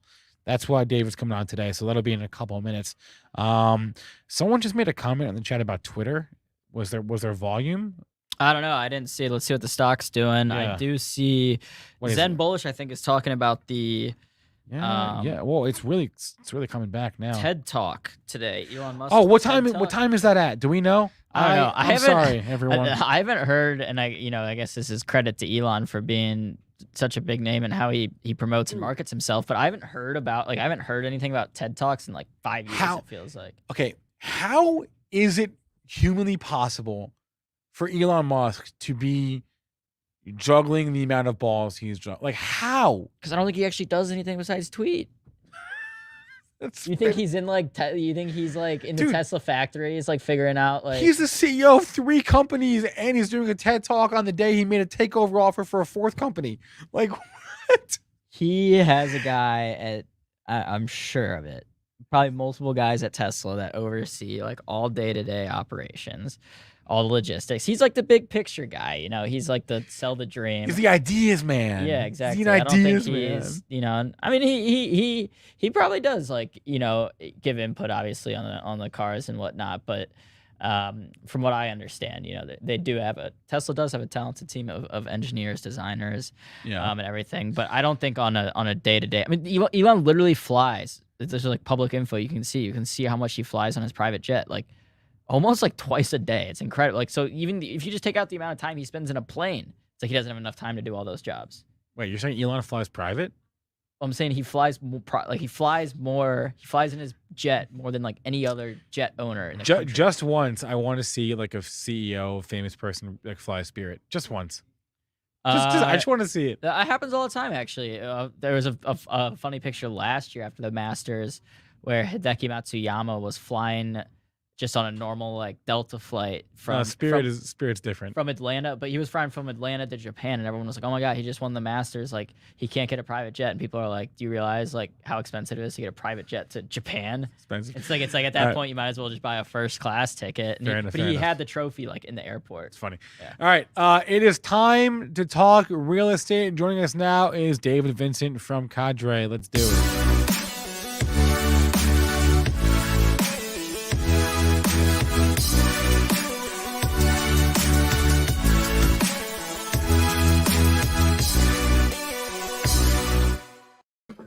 David, let us start off by wishing you a happy Easter or Passover or both, depending on what you celebrate. I'm not offended by that at all. I celebrate Easter, and you guess right. And I will say I have flown Spirit, although I'm not a CEO, but I'll never do it again. There you go. I always say that I'll never do it again, and then the future happens. All right, David, you are the investment specialist at Cadre, a great person to talk to you about how to evaluate a real estate deal. So like we've addressed already the different avenues to go about investing in real estate. You can do REITs, you can do private real estate like on Cadre. There's a lot you can do. You can flip houses. There's lots of ways to invest, and there's a very clear thesis as to why you should invest now. But how do you analyze one of those deals? There are a number of terms I think we should probably walk people through so that they know what they're getting into when they're doing their due diligence. And I wanted to start with this one first. I wanted to start with what I thought was maybe the most important one, and feel free to disagree, but IRR, internal rate of return. That seems to me to be one of, if not the most important metric to look at. Is that fair to say? It absolutely is. It is probably one of the least understood and most misused terms in all of finance. Okay. What is it? So, I mean, generally speaking, I think it's safe to just think of the IRR as just the return of the deal. Now, the reason why we call it the internal rate of return compared to if you're looking at mutual funds, ETFs, stocks, whatever, people just say return, is that it is a different calculation. So again, going back to my CFA days, you get a little wonky with performance calculating. Yeah. There's 2 different ways to think about it. If you're managing a pool of liquid assets, someone gives me $1 million into my fund right now, I can go onto the market and buy $1 million worth of stock or bonds or whatever. So the flow of capital doesn't really impact the fund as much. Private equity, real estate, it does. So when you have capital calls and we can't just go out, if someone gives us $50 million tomorrow, I can't just buy a building and equalize the portfolio, right? So this is a calculation that takes into consideration all of the cash flows. So the initial capital contribution, any distributions over time, as well as any additional contributions. Sometimes you're taking multiple contributions, into the deal, as well as like if you refinance a property over its life, you return a huge chunk of money back to investors. So you have these really weird, chunky distributions of capital in and out. This factors all of that in, gets you to a single number that you can use. Again, we can think of it just simplified as it's another way of calculating return that's more appropriate for this type of transaction. And you should be like looking at IRR within the context of what? Like what's the context there? Sure. Well, so IRR, if you think about a deal, it's the average return on an annualized basis is generally how we're framing it, right? So if a deal's 3 years or if a deal's 10 years, it's going to have a big impact, right? So a lower IRR on a longer term deal will give you more profits in your pocket than a lower IRR on a shorter term deal because you're compounding longer, right? So it really depends on the deal. And the way that I pair with IRR to really give you a more holistic view of what to expect is the multiple. So usually we're netting out fees, so we call it the net multiple, but the multiple is how much money is returned to investors when all said and done once the deal's over with. So if you give me $100 into a deal, and between a refinance or any income and distributions I pay you, plus the proceeds from a sale at the end, if I give you back $150 for the 100 that you gave me, you had a multiple of 1.5x, right? So 1.5 times the money that you gave me is what was returned. Now, is a 1.5 multiple good or bad? Again, that depends. A 1.5 multiple over 6 months, I'd be thrilled, right? If you get a 50% return, a 1.5 multiple over 20 years is a lot less desirable. So it really depends. Whereas the multiple tells you the total amount of money that you got back in profits relative to what you started with. The IRR is the average kind of return over that period. And when you put the two of them together, that's a great initial framework for looking at a deal as an investor and saying, I have a return threshold, or if it's a riskier deal or a more core transaction, higher, lower returns and that type of thing. When I was doing some research for this segment, there was a couple terms within IRR that I wasn't familiar with. Underwritten net IRR and realized net IRR. What are those? Sure. So with real estate deals, our investment team, our acquisitions guys, they're looking at the deal, they're underwriting it. And underwriting is just analyzing it to decide if they want to do the deal or not. So they're doing all their due diligence on it. They're looking at the neighborhood, the growth metrics in that market. Do we like the population growth? Do we like the demand drive? All of that stuff is part of the underwriting. And then what we do is come up with usually multiple scenarios. Think of it as a bull, bear, and base case scenario. And from there, you have different IRR assumptions. So we could look at rent growth over time. Maybe we think rent growth is going to be 3%, or could be as high as 7%. That's going to impact your return, right? So all those different factors are variable. We look at probabilities for above average, below average, and kind of medium. And then we give our investors that base case is generally how we view it. We want to be somewhat conservative. We don't want to push it to the upper bounds of what could possibly happen is what we advertise as a targeted IRR. And so that's the underwritten IRR. So at the beginning of a deal, we're going through all of this analysis and we come up with what we think is a reasonable, likely scenario for this particular transaction. Now, once you sell the deal, now we can add up all the money and actually figure out that that's the actual realized IRR. It's the difference between estimated when you go in and realized is what you ultimately got when you came out of it. So outside of the internal rate of return, if there is another term that I find that comes up as frequently, it's probably cap rate, right? I think those two are probably 1-2 in terms of the terms that you see the most within the context of real estate. Explain cap rate to us. Sure. So cap rate is an abbreviation for capitalization rate. And the easiest way to frame it, because it is, I think it's really critical to real estate. It's also, I think, a widely misunderstood and misused term for a lot of reasons. But think of it as like the coupon on a bond, right? Because it functions relative to real estate in the same way that the yield of a bond is. So, you have a bond, it's $1,000 bond, and it's paying you $100 a year in coupons. You have a 10% yield on that bond, right? And it's a fixed rate. So it's paying you that same $100 every year, no matter what happens. The price of the bond goes up or down. If there's demand for that bond, price goes up. The yield is coming down, even though you're still getting 100. The $100, the yield is just telling you the ratio of the actual dollar cash flow relative to the price of the bond. The cap rate is the same thing for real estate. So what we use instead of a coupon, it's called NOI, or net operating income. It's the amount of money that the property's giving us minus CapEx and other things, right? So it's that net flow before taxes and some other stuff. But think of it like EBIT, right? Earnings before income and taxes, if you're a stock guy. So you have that number. And though it can change over time, when you're analyzing a deal, the cap rate that you're looking at is what's the price of the building today? It's a $100 million building and it's paying out 10 million of income. That cap rate would be 10%. That's all it is. So we talk a lot about these days cap rates compressing, and that's, kind of industry jargon, right? All we mean is cap rates are going down because the price of real estate has been going up. A lot of demand for those types of assets that are generating stable, high quality cash flows. As the price of the asset goes up, unless the income is actually changing, then the cap rate goes down. It's like the yield on a bond.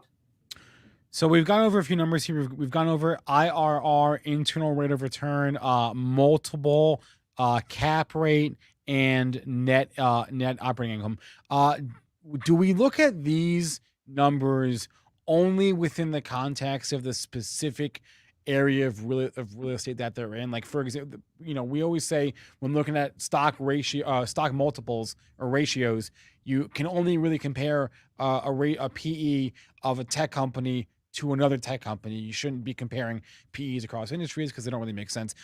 Does the same apply to real estate? Do we only compare the IRR of one commercial property to another commercial property, or can we go across comparing commercial to residential to industrial or whatever?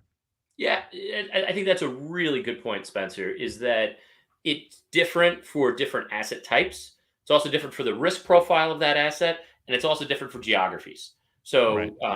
Thinking about IRR, for example, generally speaking, if someone's investing or looking at a ground up development deal, often those have shorter term time horizons, and people demand a higher IRR for the risk, because when you're building from the ground up, it's permitting, dealing with the local town, the neighbors, variances, regulations, the cost of all the materials, the labor, all of that stuff. There's so many variable inputs into that process. So investors often demand a higher risk premium, if you will, for that deal versus buying something that's brand new construction today, that's cash flowing really well.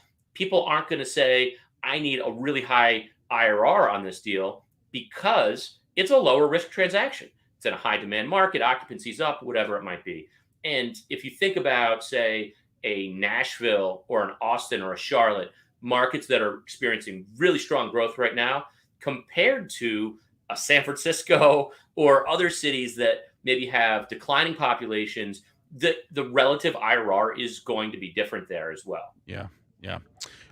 So these are all like quantitative things you can look at when sort of analyzing a real estate investment. But are there like any qualitative things, anything that outside the numbers that you would look at when judging a real estate play?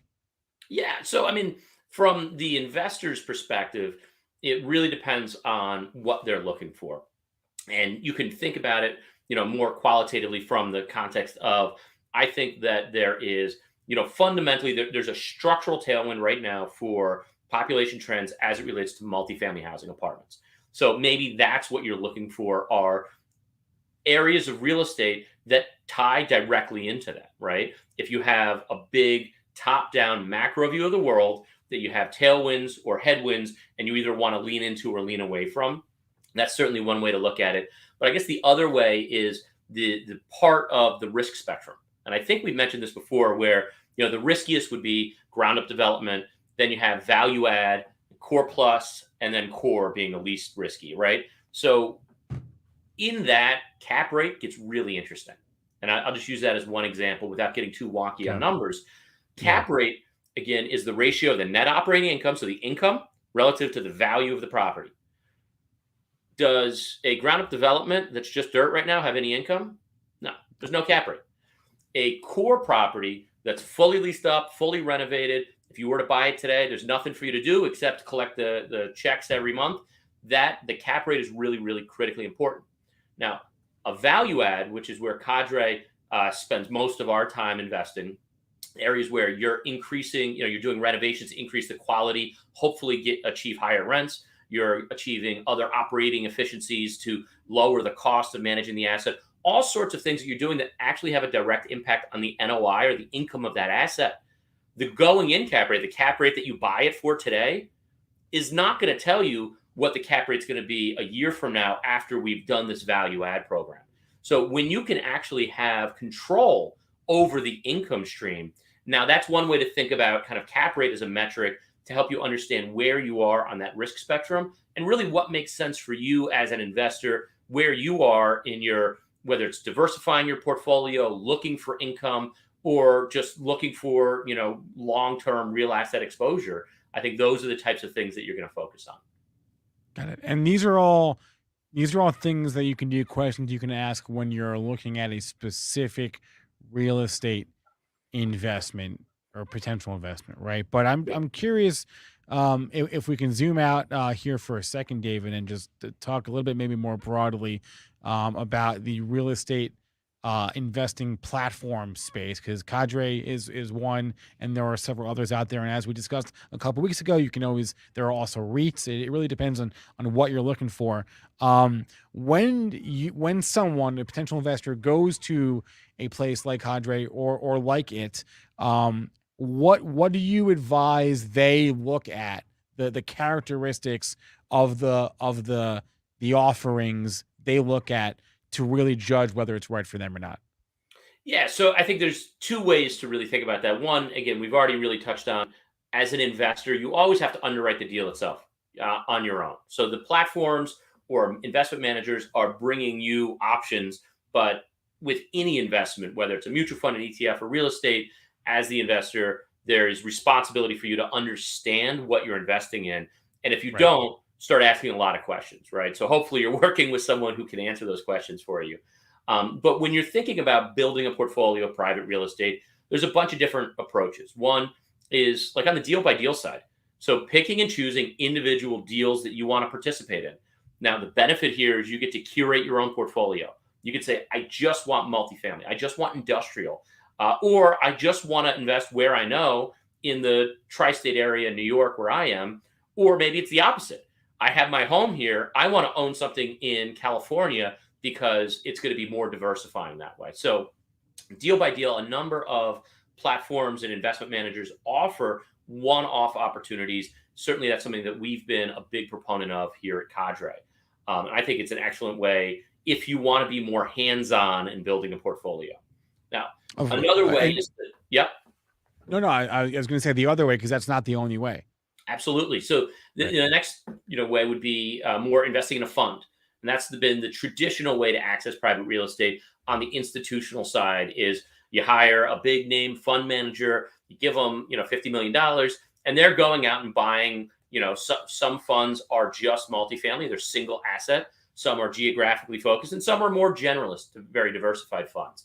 But what's nice about a fund structure is that you're now giving up control. You're hiring this investment manager to not just diligence individual deals, but to also figure out how to build a portfolio that makes sense.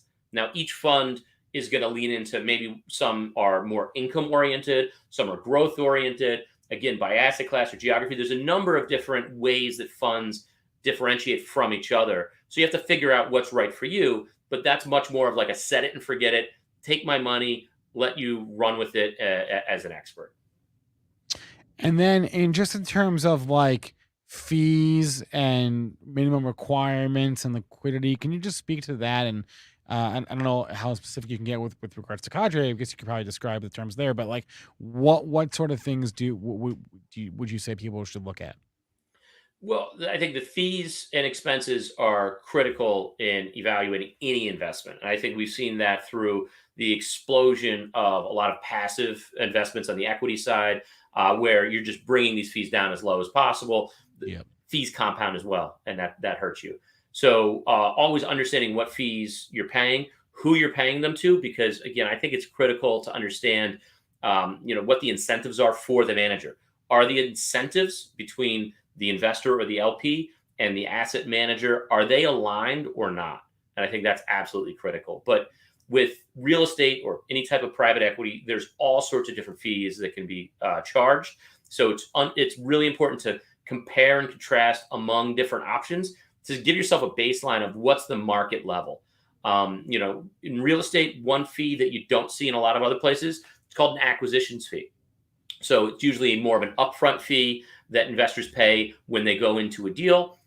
The reality is when you're sending acquisitions teams all over the country to kick the tires and look at these properties, that costs money. So that's really compensating, those teams for all of that work, because for every 20 deals that we're on the ground looking at, maybe one of them ends up being something that we invest in, right? So that's really a way to keep the lights on for that whole process. But you really want to make sure that you're working with a partner who is transparent. They'll tell you all the fees along the way. They'll explain to you what they mean, because you have audit fees, fund structuring fees, and this and that. At the end of the day, I'm a big believer in any asset class. The fees matter to a point. What really matters is that net expected return. So if fees are heavier in one part of the market, but it's delivering outsized returns with a reasonable amount of risk, that's not necessarily a bad thing. And then you asked about minimums. They can be all over the place. There are some, private REITs that you can invest in, I think, for a couple $100. Generally, for direct private real estate, you start getting into $15,000, $20,000, $25,000. Some funds can go a little bit higher, but I think that's where it is. And thankfully, there's been this renaissance of democratizing this institutional asset class for more investors, bringing down fees, increasing transparency, and bringing down minimums. That's certainly very much what Cadre stands for in all of this. And then just the last question before we let you run here. But speaking of these acquisition teams, what would you look for in an acquisition team in terms of like the experience? Like, how do you know if the people that you're trusting know what they're doing? So, I think that is really important. And, I've seen some places where they list like 200 years of experience on the investment team, but then you realize it's like 40 guys that are like 22 years old. And that doesn't really mean much, right? So really understanding who is driving the decision, what experience do they have, what relationships, and the caliber of their expertise are they bringing to the table. But also understanding if this is a team that's only ever invested in multifamily housing, and all of a sudden they're buying self-storage, you got to ask yourself, well, what gives you that expertise to move into a new asset class? So looking for that kind of style drift as well. And so really asking a lot of questions, talking to the people. If the partner that you're considering investing with is not willing or able to share that information, I think that is a red flag, quite frankly. They should be willing to talk to you. And so you really have to do all of that work, but also look at their track record. What have they done? What did they say they were going to do? Did they execute well? And then, kind of take all of this. It's a lot more work to do a due diligence on a private investment manager, unfortunately, than it is a mutual fund. You don't have like Morningstar to help you. David Vincent, investment product specialist at Cadre. If you guys want to learn more, there's a link to Cadre in the chat, in the description. I check it out if you're interested in real estate. David, we will not see you next week, but we'll see you in 2 weeks, right? I believe. 2 weeks. Yes, because we're not even doing a show next Thursday because we have our cannabis thing. So 2 weeks, we'll see you back on. Great job as always. And again, to learn more, guys, check out the link to Cadre in the chat. David, have a happy Easter. Thanks, Spencer. Take care. All right. Surprise guest, Aaron. Is what I'm hearing. I'm hearing through the grapevine. We've got a big guest coming up. Well, we actually have two guests that are going to join us. So in Russ We Trust. Russ has been on the show a couple times, of course, an early investor in Shiba. This is an unplanned appearance. Russ is, well, it was kind of planned. No one told me. I know, that was my fault. Who was it that said it? I did a bad job of like setting a calendar invite and everything, so it was kind of unplanned. I set a time with Russ the other day, and then I emailed him today, like, "Oh yeah, you're killing me, man." I know, all right, that's my bad. Okay. But anyway, Russ has been on a few times, early investor in Shiba. He's one of my like go-to guys in crypto. If ever I need to know like what's the hot new coin, or is this a hot new coin? Should I buy it or not? I go to Russ. He's linked up with Robert O'Neill, an esteemed What does that name ring? That name rings a bell. Yeah, Navy SEAL. He's got about 500,000 followers on Twitter. You may have seen him on Twitter, former Fox News contributor. So I'm excited. Let's go ahead. And should we give them one of our special? They probably get one of the special intros, I would presume. Yeah. We should have made an even more special one for. We could have done that if you had told us that they were coming on the show today. Well, let's give.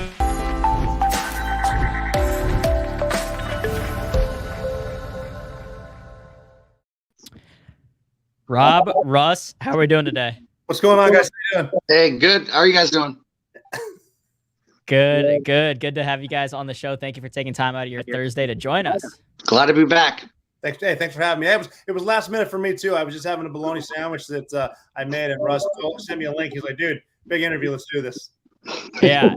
So Rob, did I do a fair job introducing you? I don't know what you want your title to be, what you want to go by. No, just Rob's fine. I'm Rob O'Neill. Dude that joined the Navy on accident, and a bunch of stuff went the right way, some stuff went the wrong way, and I just always put myself out there. Wherever you are, be there, and that's kind of how life goes. No, you know, Rob's too modest. Rob killed a pretty important guy. It rhymes with Osama bin Laden. So yeah, Rob deserves that. Yeah, but we got there because of a team, man. We had great pilots, a great team, a great group of women that found him. So I'm always like, that's why we're here today about a great team that can do great things together. Yeah, I know that's a big tenet of the Navy SEALs, very team oriented. But I love Rob, kind of how you allude to that in your Twitter bio. You're like, I shot some people. One of them happened to be a little famous. You may have heard of him. But yeah, Rob, pleasure to have you on the show. Russ, great to have you back on. So do you guys? Let's do it. Do you guys want to talk about your guys' crypto project you got coming up? Yeah, so it's called Challenge Coin. I'm gonna leave it to Rob to explain what a challenge coin is. I think just like I do with cryptocurrency, it is crucial that we educate people on what we're doing first, and the adoption becomes the second step. So Rob, take it away. Let everybody know what a challenge coin is. Well, the challenge coin is very important in military history, and actually current military, along with law enforcement, first responders, EMTs, things like that. And the reason, just a brief history, is it goes all the way back to, biblical times, but then like Roman times, when they would pay their soldiers in coins. If someone displayed extreme gallantry or valor in the face of the enemy, they would get their ration of coins per day, and then a special coin with a special, something special on it, just meant that they were gallant. There's another one too. It's something always seems to involve Europe at first with religious persecution. I think the Huguenots, they would have to have underground services, and they would actually carry, they called it a communion coin. And then that went forward to both Army and Naval Air Service in World War I. A lot of midshipmen, I guess, and dudes at the academy would go over and the military academy, go over and try to fly. And one of the commanders put a special unit coin in a leather pouch around their neck. One of these guys was shot down behind enemy lines, and in order to discourage him from trying to escape, they took everything, basically all his personal effects, except for the leather pouch. He escaped. He got behind French lines. They thought he was a saboteur, and the only way he could prove he wasn't, because the language barriers, he produced the coin from the leather pouch. And it's kind of come along that way that units now have coins with their unit with special designations on it. And what it's worked up to now, just typical sailors, soldiers, airmen, Marine, cops, is if you come into a bar and see someone else and you challenge them with your coin, if they don't have it, they owe you a drink. However, if they do have it, you owe them a drink. So it's typical. The teams insignias be proud of which branch you're from, and that's where challenge coin comes from. That's why I think it's a cool thing to get as far as cryptocurrency.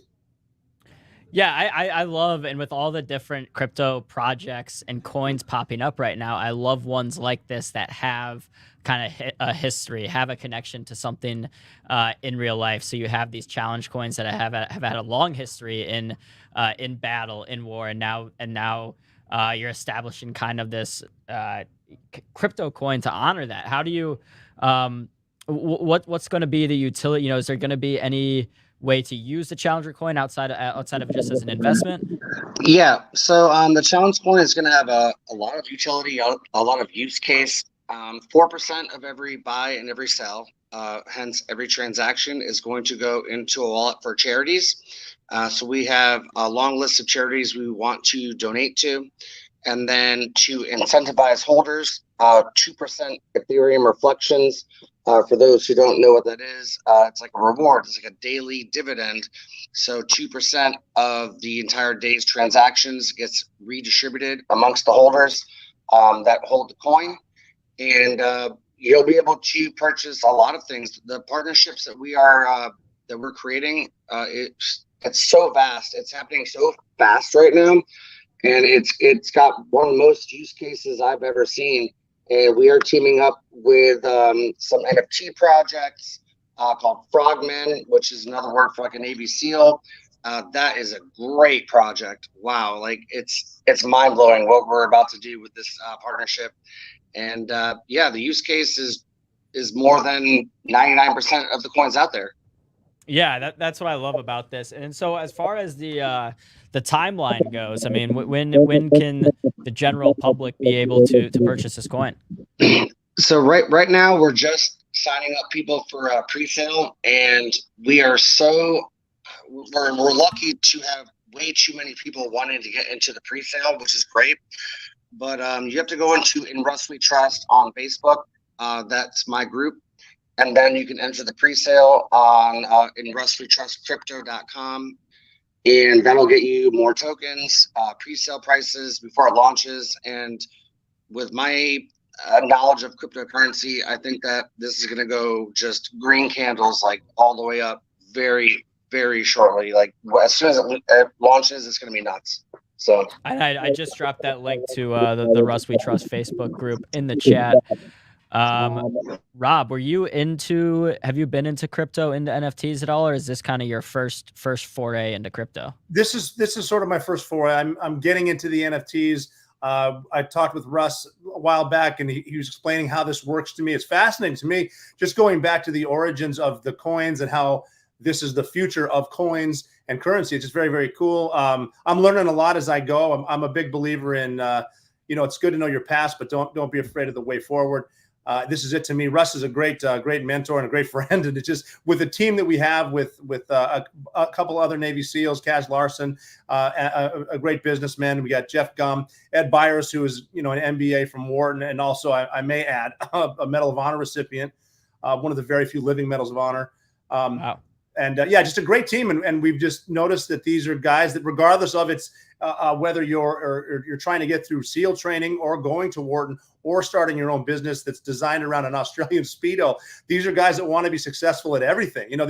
These guys that know how to kill but look great with their shirts off.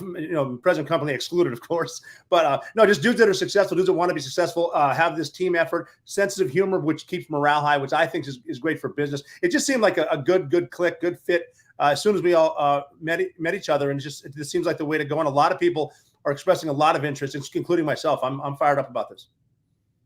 Hell yeah. Well, congrats. I'm excited to follow this project along.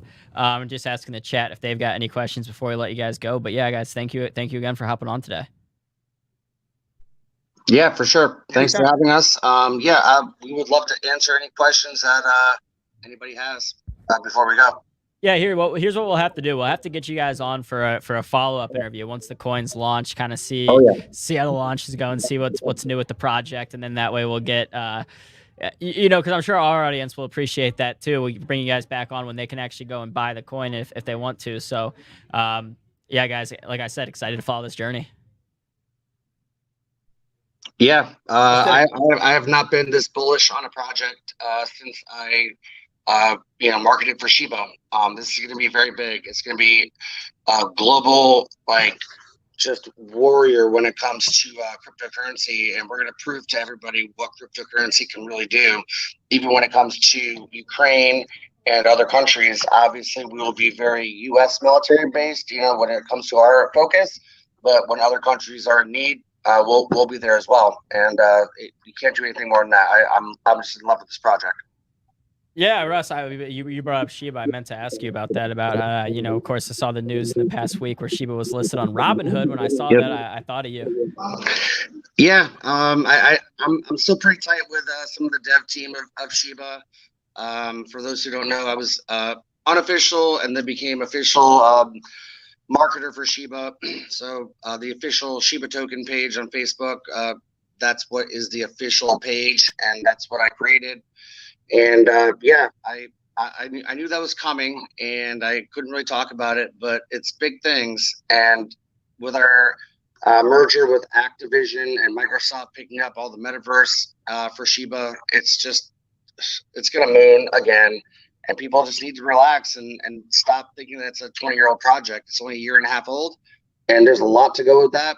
And now with Challenge Coin, I'm trying to mimic the exact same thing, and I think Challenge Coin has more reach as well. It's just so big. Yeah, man. Well, it's been incredible, just this whole like crypto journey, and kind of you're one of the guys that from the get-go was in on it, knew what was going on. So it's always a pleasure to have you on and get your thoughts. Thank you. Russ, Rob, have a great rest of your Thursday. Enjoy the weekend, Good Friday tomorrow, happy Easter or Passover, whatever you guys celebrate. And have a great weekend. Thanks so much. Anytime, guys. Thank you. All right, bye-bye. All right, guys, that was Russ and Rob O'Neill joining us to talk about their new crypto project. Like I said, we'll get them back on and we'll get updates on that project as it develops. But like Russ, I'm very excited about this one because there are a lot of just crypto projects out there that don't have utility, or they don't have a story, or they don't have a history. This is not one of those. Let's see. All right, guys, let me know what stocks you guys want to check out. I'm just doing another quick check on the market. Mr. Spy, the S&P 500, is coming back a little bit over the last 25 minutes. Look like we hit a bottom of right below 440. We're kind of bouncing off there. We'll see if we can stay above 440. We did see a few. When was that? Last week we hit 440 and bounced. Oh no, Twitter reversed again. It was 445. Yeah, no, I'll pull up Spy. 440 is where we're at right now, and last week, is that what you said? The reversal was nothing was at 440 last week. How are the Qs looking here? Man, it's just chop. It's just so much chop, right? It's all consolidation on the daily. What about the weekly? Yeah. I don't really know. It's just it's continuation of the chop fest. Twitter trying to make a new low. Elon's speaking right now, by the way, at the TED event. He's talking about Twitter needing to be open source. That's not new. He's talking about that he doesn't care about the economics of the deal, which I don't believe. But I don't think that this is going to be I don't think this is going to be a thing. I don't think he's going to be taking over Twitter. I really don't. Yeah, good reminder, Easy Mike. No show tomorrow. No show tomorrow. No market tomorrow. Options, weeklies, if you have them. Monthlies, if you have them, are expiring today. If you have the April options, they're expiring today. But also, if you have the April options and you don't even know that, then what the heck are you doing? So, I got a text from Webull on Monday. Like from the marketing number? No, like the market is closed. Oh, like I got a notification, not a text, a notification. Oh, look, it does look like we have some footage ready to play. We have some footage. Footage of what? You went outside earlier to do what exactly? And what? Yeah. I don't know. AB on the street. We haven't done that for a minute. It wasn't really AB on the street. I did talk to I'd say a micro local celebrity. Oh, okay. The Fox 2 meteorologist. Oh, that's cool. Yeah. Derek Kevra, very nice. So we've got this NFL party happening behind us as we speak. We have a video of Aaron Bree doing Aaron Bree things. Can we play that, Rohan? I think we can. He says play it. All right, I'm playing it. Fine.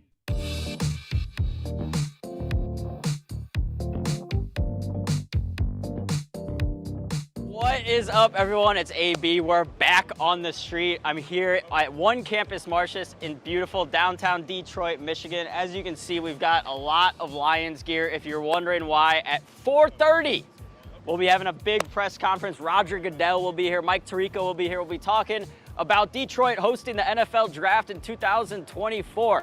Huge deal for the city. As you can see, Rohan, can we get over here, all the lights and stage that we have set up again.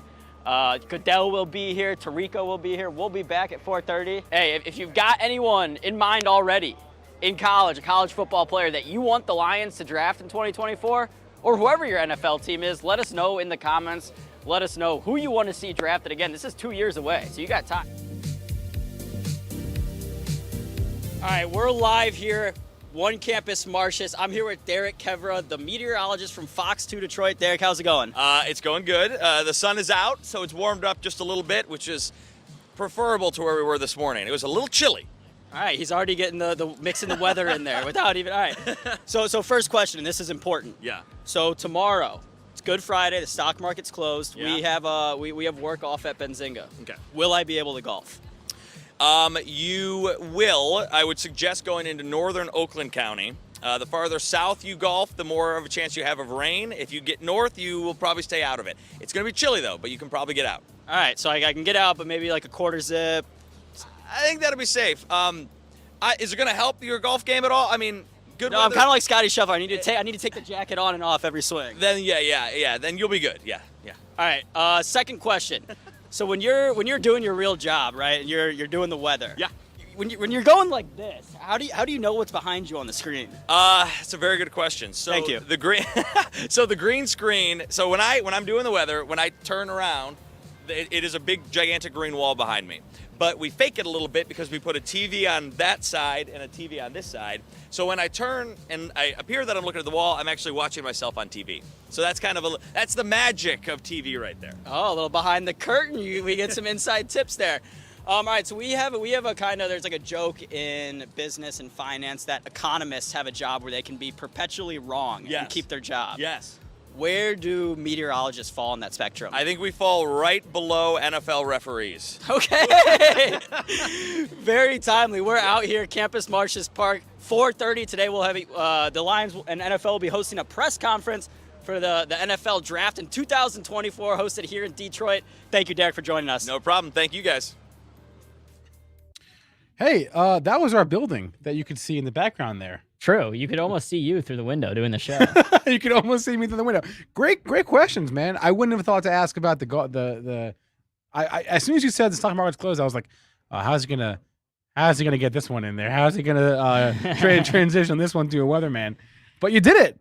Nice job. Yeah, no, Derek was great. He was very. I was watching him because he was doing a little like quick hit for Fox 2 before Rohan and I started filming, and I was really admiring, trying to learn something from him because he had a very great on-camera presence, and you could see there he was so quick with his answers. You know, like that zinger about NFL referees being. Yeah. He's a professional TV man. So. I know. That's why it's like, hey man, I'm trying to get more like you. Let me get some tips. So who knows? I might have a new local mentor. Oh, a new local mentor. Benzinga, buy some green screen. We have a green. We have a green. I'm looking at one right now. We have several green screens. I'm looking at two of them right now. Why do we want a green screen though? Oh, so we can do the weather? Is that what he's saying? I wanted to do a thing where we had like a TV of a stock chart up, and I used the stock chart as kind of like a weather. Like you can see here, we're getting a little rainy, some rain. Yep. Should be sunshine ahead. I thought that'd be funny, but maybe not. Yeah. Anyway, all right. It's 1:42. We got 18 minutes left in this show. Again, our last show of the week. No shows tomorrow. Quick rundown of the rest of the day. There's going to be no roadmap today. Chris Catchy is feeling under the weather, so we're going to replay a show from last week, I believe. And then that'll lead us into the At the Close show. I'll be back with Joel at 3:30. Also, no Cannabis Insider today because everyone is, like I said earlier, under the gun getting ready for the Cannabis Capital Conference next week in Miami. But we will have At the Close, and we will have Money Mitch at 4:30. Let me just once again plug the webinar for later tonight. There's going to be a webinar at 5 o'clock with Nick Shaheen running through his strategies, but also like a preview of what he'll be talking about at the Fintwit Summit next month. If you want to attend, it's totally free. Totally free. I'm putting the link in the chat right now. Again, there's the link in the chat. I put it in here. Let me just do the other places as well. Hold on. There we go. There's a link in the chat. Check it out. It's Benzinga Options webinar, 5 p.m. Eastern time today. Nick Shaheen doing his thing, and seriously, check it out. The guy's an options beast. I'm sure he has setups for us in relation to Twitter. Hell yeah. I would hope so. All right. We have not done a crypto update today, Aaron. We should check that out right now. We know from past experience that the crypto market is liable to do some funky things, as crypto does, during long weekends, because there is no market tomorrow. There are no stocks, there are no bonds, but we can trade crypto. So with that being said, let's bring up the heat map on the screen and see how we're doing in crypto.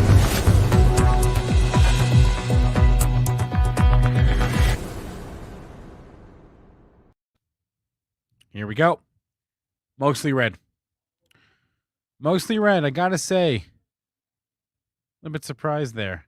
I guess I shouldn't be, because the market is down today, so I shouldn't be surprised, right? Tech is down. Tech is down. Crypto is down, and it is. So I really shouldn't be surprised to see that. Tech is down. Growth is down. Risk is down. But then why is Doge up? Oh, because of Elon. Duh. Wait, breaking. Elon Musk just called the SEC bastards for forcing him to lie to save Tesla after his funding. Forcing him to lie to save Tesla. What does that even mean? Yeah, what did Elon Musk have to lie to save Tesla about? So Elon Musk is saying Wait, Doge is up solely because Elon buying Twitter would be good for Dogecoin. I don't know. Dude, that's so stupid. I'm sorry, but that's so dumb. XRP's in the green, barely. Anyway, this is your crypto heat map. If you want free Bitcoin, yes, I said it, free Bitcoin. Check out the Voyager app. Use the code ZING when you sign up and create your account, ZING. Fund that account with at least $100 and then make a trade. And once you do those 3 steps, they will send you $50 in BTC. All right. So wait, I don't. Wait, which part is dumb, Sam? The fact that the whole thing is dumb, but the idea that you should buy Dogecoin, like people chasing Dogecoin up here because Twitter, Elon Musk might buy Twitter, which then might be good for Dogecoin, is just stupid. But I don't care about Elon Musk calling the SEC names. Do you? Do you care about that? No, I care more about him saying he was forced to lie to save Tesla. I just don't know what that means. I don't know what he's referring to about him lying. But then another tweet from Tracy Alloway, who I really like. She said, asked if funding is secured. Elon Musk says, I can do it if possible. And I feel like this is perfectly circular response to something that I'll be borrowing a lot going forward. Editor, can you get it to me by Tuesday? Me, I can do it if possible. No. Like Elon Musk obviously does not have $43 billion in cash lying around. I just realized. I wonder if that's why Tesla was trading down today, was because people assuming that if he were to buy Twitter for $40 billion, he'd have to sell Tesla. So I assumed that right off the bat as well. Okay. Well, I just put 2 and 2 together. Well, no, I knew I figured Tesla being down had something to do with the Twitter Elon Musk thing. I just didn't connect those dots specifically that he would have to sell Tesla shares. He wouldn't have to sell. He could sell. That's where all his net worth is. No, he can borrow against it. Oh. Right? Which is what rich people do, is they borrow against their assets to avoid paying taxes. I don't know how all that works, but well, he can get like a margin loan. He can like get a loan, or just any bank, I'm sure would be glad, to do that for him. So then, assuming he makes a return on the Twitter investment, he just pays off the loan and then he keeps his Tesla shares. Well, yeah, you pay off. It's like any loan, right? You just pay it off over time, right? That makes sense. He could do that, or he could just straight up say, "I'm going to sell some Tesla," and which he could do, but doesn't have to do. So anyway, it's a nice chunk of change. $43 billion is not nothing. How long can this guy like just absolutely dominate our news cycle for? I hope not much longer. Eventually, we're gonna hit a point where like he's gonna run out of like memes to post, gimmicks to. Like, at this point, he's just like having fun playing with multi-billion-dollar corporations, and shareholders have like no clue what's gonna happen. People are beholden, not just now Twitter shareholders, Tesla shareholders, Dogecoin holders. You know, all these people are like beholden to what Elon tweets, what he says, what he does. I'm thankful that even though I am a Tesla shareholder, it's a very small part of my portfolio. So if it does great, I'll make money. If it doesn't, then I'll be fine. All right. Here's a scanner of Benzinga Pro, keeping an eye on what's moving off the open today, what's moving in the last few minutes. Nothing really jumps out to me. Oh, wait, I saw Nike. Did you see Nike today? Yeah. I wanted to address Nike and IBM. When I walked in today at about like, I don't know, 10:45 a.m., I saw Randy's desk. That's true. He's not lying, by the way. By the way, he's not lying. But by the way, did you see last night? I don't know if you saw this, but on Slack in the content channel. No. Jason posted an article. Wait, sorry, I have a thing, but after you're done. Oh, okay. But yours sounded urgent. No, because it reminded me of a thing from last night. Well, Jason posted an article from like The Sun that he liked about a Google tool that allowed you to watch a time lapse. And it was at like 11:20 p.m. or something. Oh yeah, you just passed it. Oh yeah. And he tags me and is like, Aaron Bree, if you're on. I'm like, if I'm on, it's 11:20 p.m. And then I was kind of on, so I like check marked it, and I was like, all right, this article will only take me 15 minutes. I can do it before I go to bed. But yeah, if anyone asks, that's my excuse for why I came in so late today. Was my boss was asking me to work at 11 p.m. Also, last night, Jason messaged the entire company on Slack at like this is like 9:30. Oh, the poker. This is at like 9:30. All right, it's at like 9:30, and he literally messages. You know, I'm gonna go find it right now. It was at 9:12 p.m. We have a Slack channel for the whole company, right? Like 150 people, and he goes, "If around, come cheer Benzinga on now in this chat." And it was a poker stream on YouTube. That had nothing to do with Benzinga. That had nothing to do with Benzinga. But I clicked on it because I was like, "What's going on here?" And Jason was all up in the chat. Jason was like hanging out with people watching poker. It was some poker contest. Jason, I don't know if he's like as active in poker as he used to be, but Jason he really likes poker. Jason loves poker. He has the story about how he got like, isn't that how he met Mark Cuban or something? I think he played poker with David Einhorn. That's what it was. Yeah. Damn, Spencer, I just realized I screwed up. So. Oh no. Both my cards look like virtually the same from Bank of America. One's a debit, one's a credit card. Yeah. I accidentally just bought some flight tickets with my debit card when I meant to use my credit card. I know. Wait, when did you buy the flight? Like it was while you were interviewing Cadre. You can cancel. I know, then I'd have to rebook. Every flight, this is a rule of thumb, right? Every flight has a 24-hour cancellation policy, I think. You can cancel for free. I didn't use my credit card. I hate using my debit card for any purchases. You should. So when I use my credit card, it doesn't feel real. I have one of those like debit / ATM cards. Oh yeah. And I used it in Vegas for the first time. Wait, no, hold on. A debit card isn't it? Oh, whatever. Right? That's how little I use it. I don't know. Right. But I used it for the first time in probably 3 years in Vegas. I don't even remember my PIN. I have to look it up. I have to go to my stupid thing. Anyway, that was just fun to see it was like so random. I was at my computer and I just see a message from Jason. It's like, come cheer on Benzinga, and it's like a poker stream. And I was like, what? Anyway, that was random. Maybe that will just be an option for me to like switch my payment method. That'd be cool. I don't have to cancel anything. Oh, no. I don't know. It was through Spirit. I don't know if Spirit has the 24-hour cancellation. I think they do. I might not even. The flight might not even take off, and that's not an exaggeration. Wait, is this for the May thing? No. What is this for? This is for New Orleans. This is May. Yeah. So you're going to the May thing, like the May event. No, sorry. I should have been. I meant. Yeah. We're both going out of town the same weekend, right? Yeah, we're not gonna have a show on that Friday. Yeah, May 4th. I'm flying out the 5th, which is actually my birthday. I don't know if I've ever flew on my birthday before. Okay. I have. Not, I don't know, probably not a great use of, I don't know. That's all all right. fun. That's all. It'll be all good. But so yeah, I'm here on 5th because I fly out like 7:38 p.m. So Thursday I'll be in the office for my birthday again, by the way. So if you want to, I don't know, cake, something on the show. And then I fly back Monday morning. Okay. So I'll either good deal. I'll either take Monday off or I'll come in later on Monday. Good deal. All right. Oh, but we were talking about Nike. Is how this? Oh yeah, Nike. Sorry. So Nike's been moving today. Wait, do I have? I was gonna say, that was the first thing I saw when I walked in. I looked at Randy's desk and he was looking at Nike, and I was like, "Why is Nike up 5%?" He was like, "I don't know. We're trying to figure it out."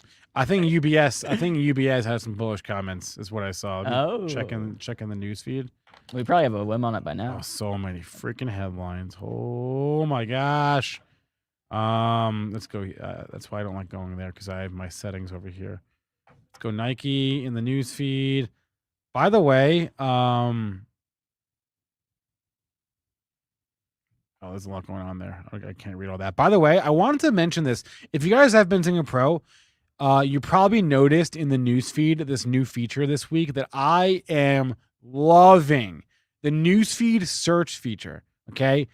You've always been able to search the newsfeed, right? If you want to search for a ticker or a keyword, you can search for it, right? So NKE. But now we have a new and or functionality. So you can search for multiple factors at the same time, multiple queries at the same time. So for example, if I wanted to look up Elon Musk on Twitter is a great example. If I want to see every single headline in Benzinga Pro that mentions Elon Musk and Twitter together, I can do that. I'm going to search for Twitter, the ticker, and I'm going to click change it to and I'm going to do Elon Musk. This is now every single headline that we have that is relevant to Twitter and Elon Musk together, not separately, but together, right? Every headline we've got that relates to the two of them. That's a great feature. If you want to see, shoot, Aaron, someone give me the background of the Elon Musk Twitter saga. Where do I go? Go right here in your Pro newsfeed. Search for Twitter and Elon Musk together. Boom. The entire history of the saga laid out right here. It's freaking awesome. I'm so excited for this feature. And so you can search, like, let me think of another example. What would be, okay, here. Remember when Disney was gonna buy Twitter? No, actually, I don't. A few years ago. Okay. You're like, yeah, I vaguely remember Disney was going to buy Twitter. Well, what happened with that? Well, you just search for DIS for Disney and TWTR. Boom. Every single headline that we've ever had that pertains to Disney and Twitter together, and you just scroll back to where you see the most what's the highest frequency of headlines, which I'm actually not seeing right now, but I'm pretty sure. Oh, it says newsfeed disconnected. That's not great. Let's try it again.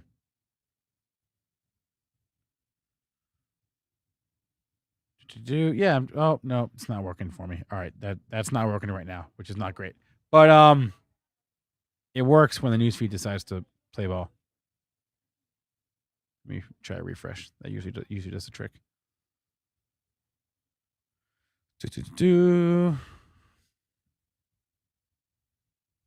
Oh, there's a plan B. Happy for real? Is that what he just said? Mm-hmm. Oh God, get me out of this timeline, man. Can I get out of this timeline? Oh, I know why, because I got logged out of my Benzinga. There we go. Okay, I'm gonna try it one more time. Disney and Twitter.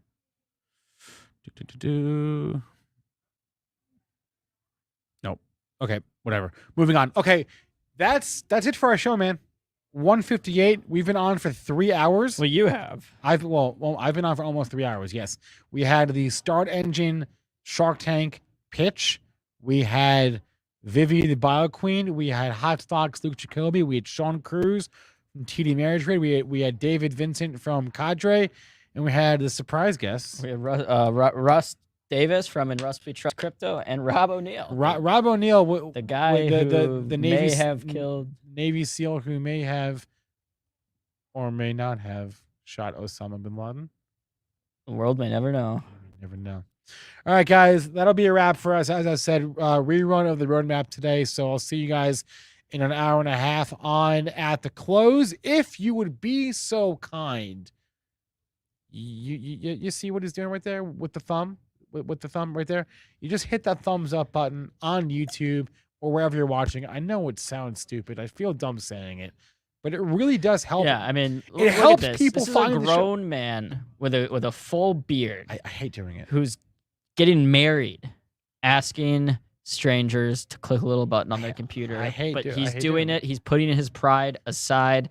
He is throwing his ego out the window and asking. So please do Spencer a favor before this weekend and smash that like. Again, smash it. Happy holidays, whatever y'all may be celebrating. Happy Easter, happy Passover. If you're in Detroit, if you're in the area, come join us. 4:30 p.m. Eastern. We'll be outside. NFL draft. Roger Goodell. We're gonna be heckling Goodell. Some of us will. I will be. All right. Give me my football team back. Bring my football team back. Happy Easter. Happy Passover. We'll see you guys on Monday. That's a wrap. Love you guys. Market's closed tomorrow, by the way. Did you know that? We're off. No show. Breaking news. Breaking news. Market's closed.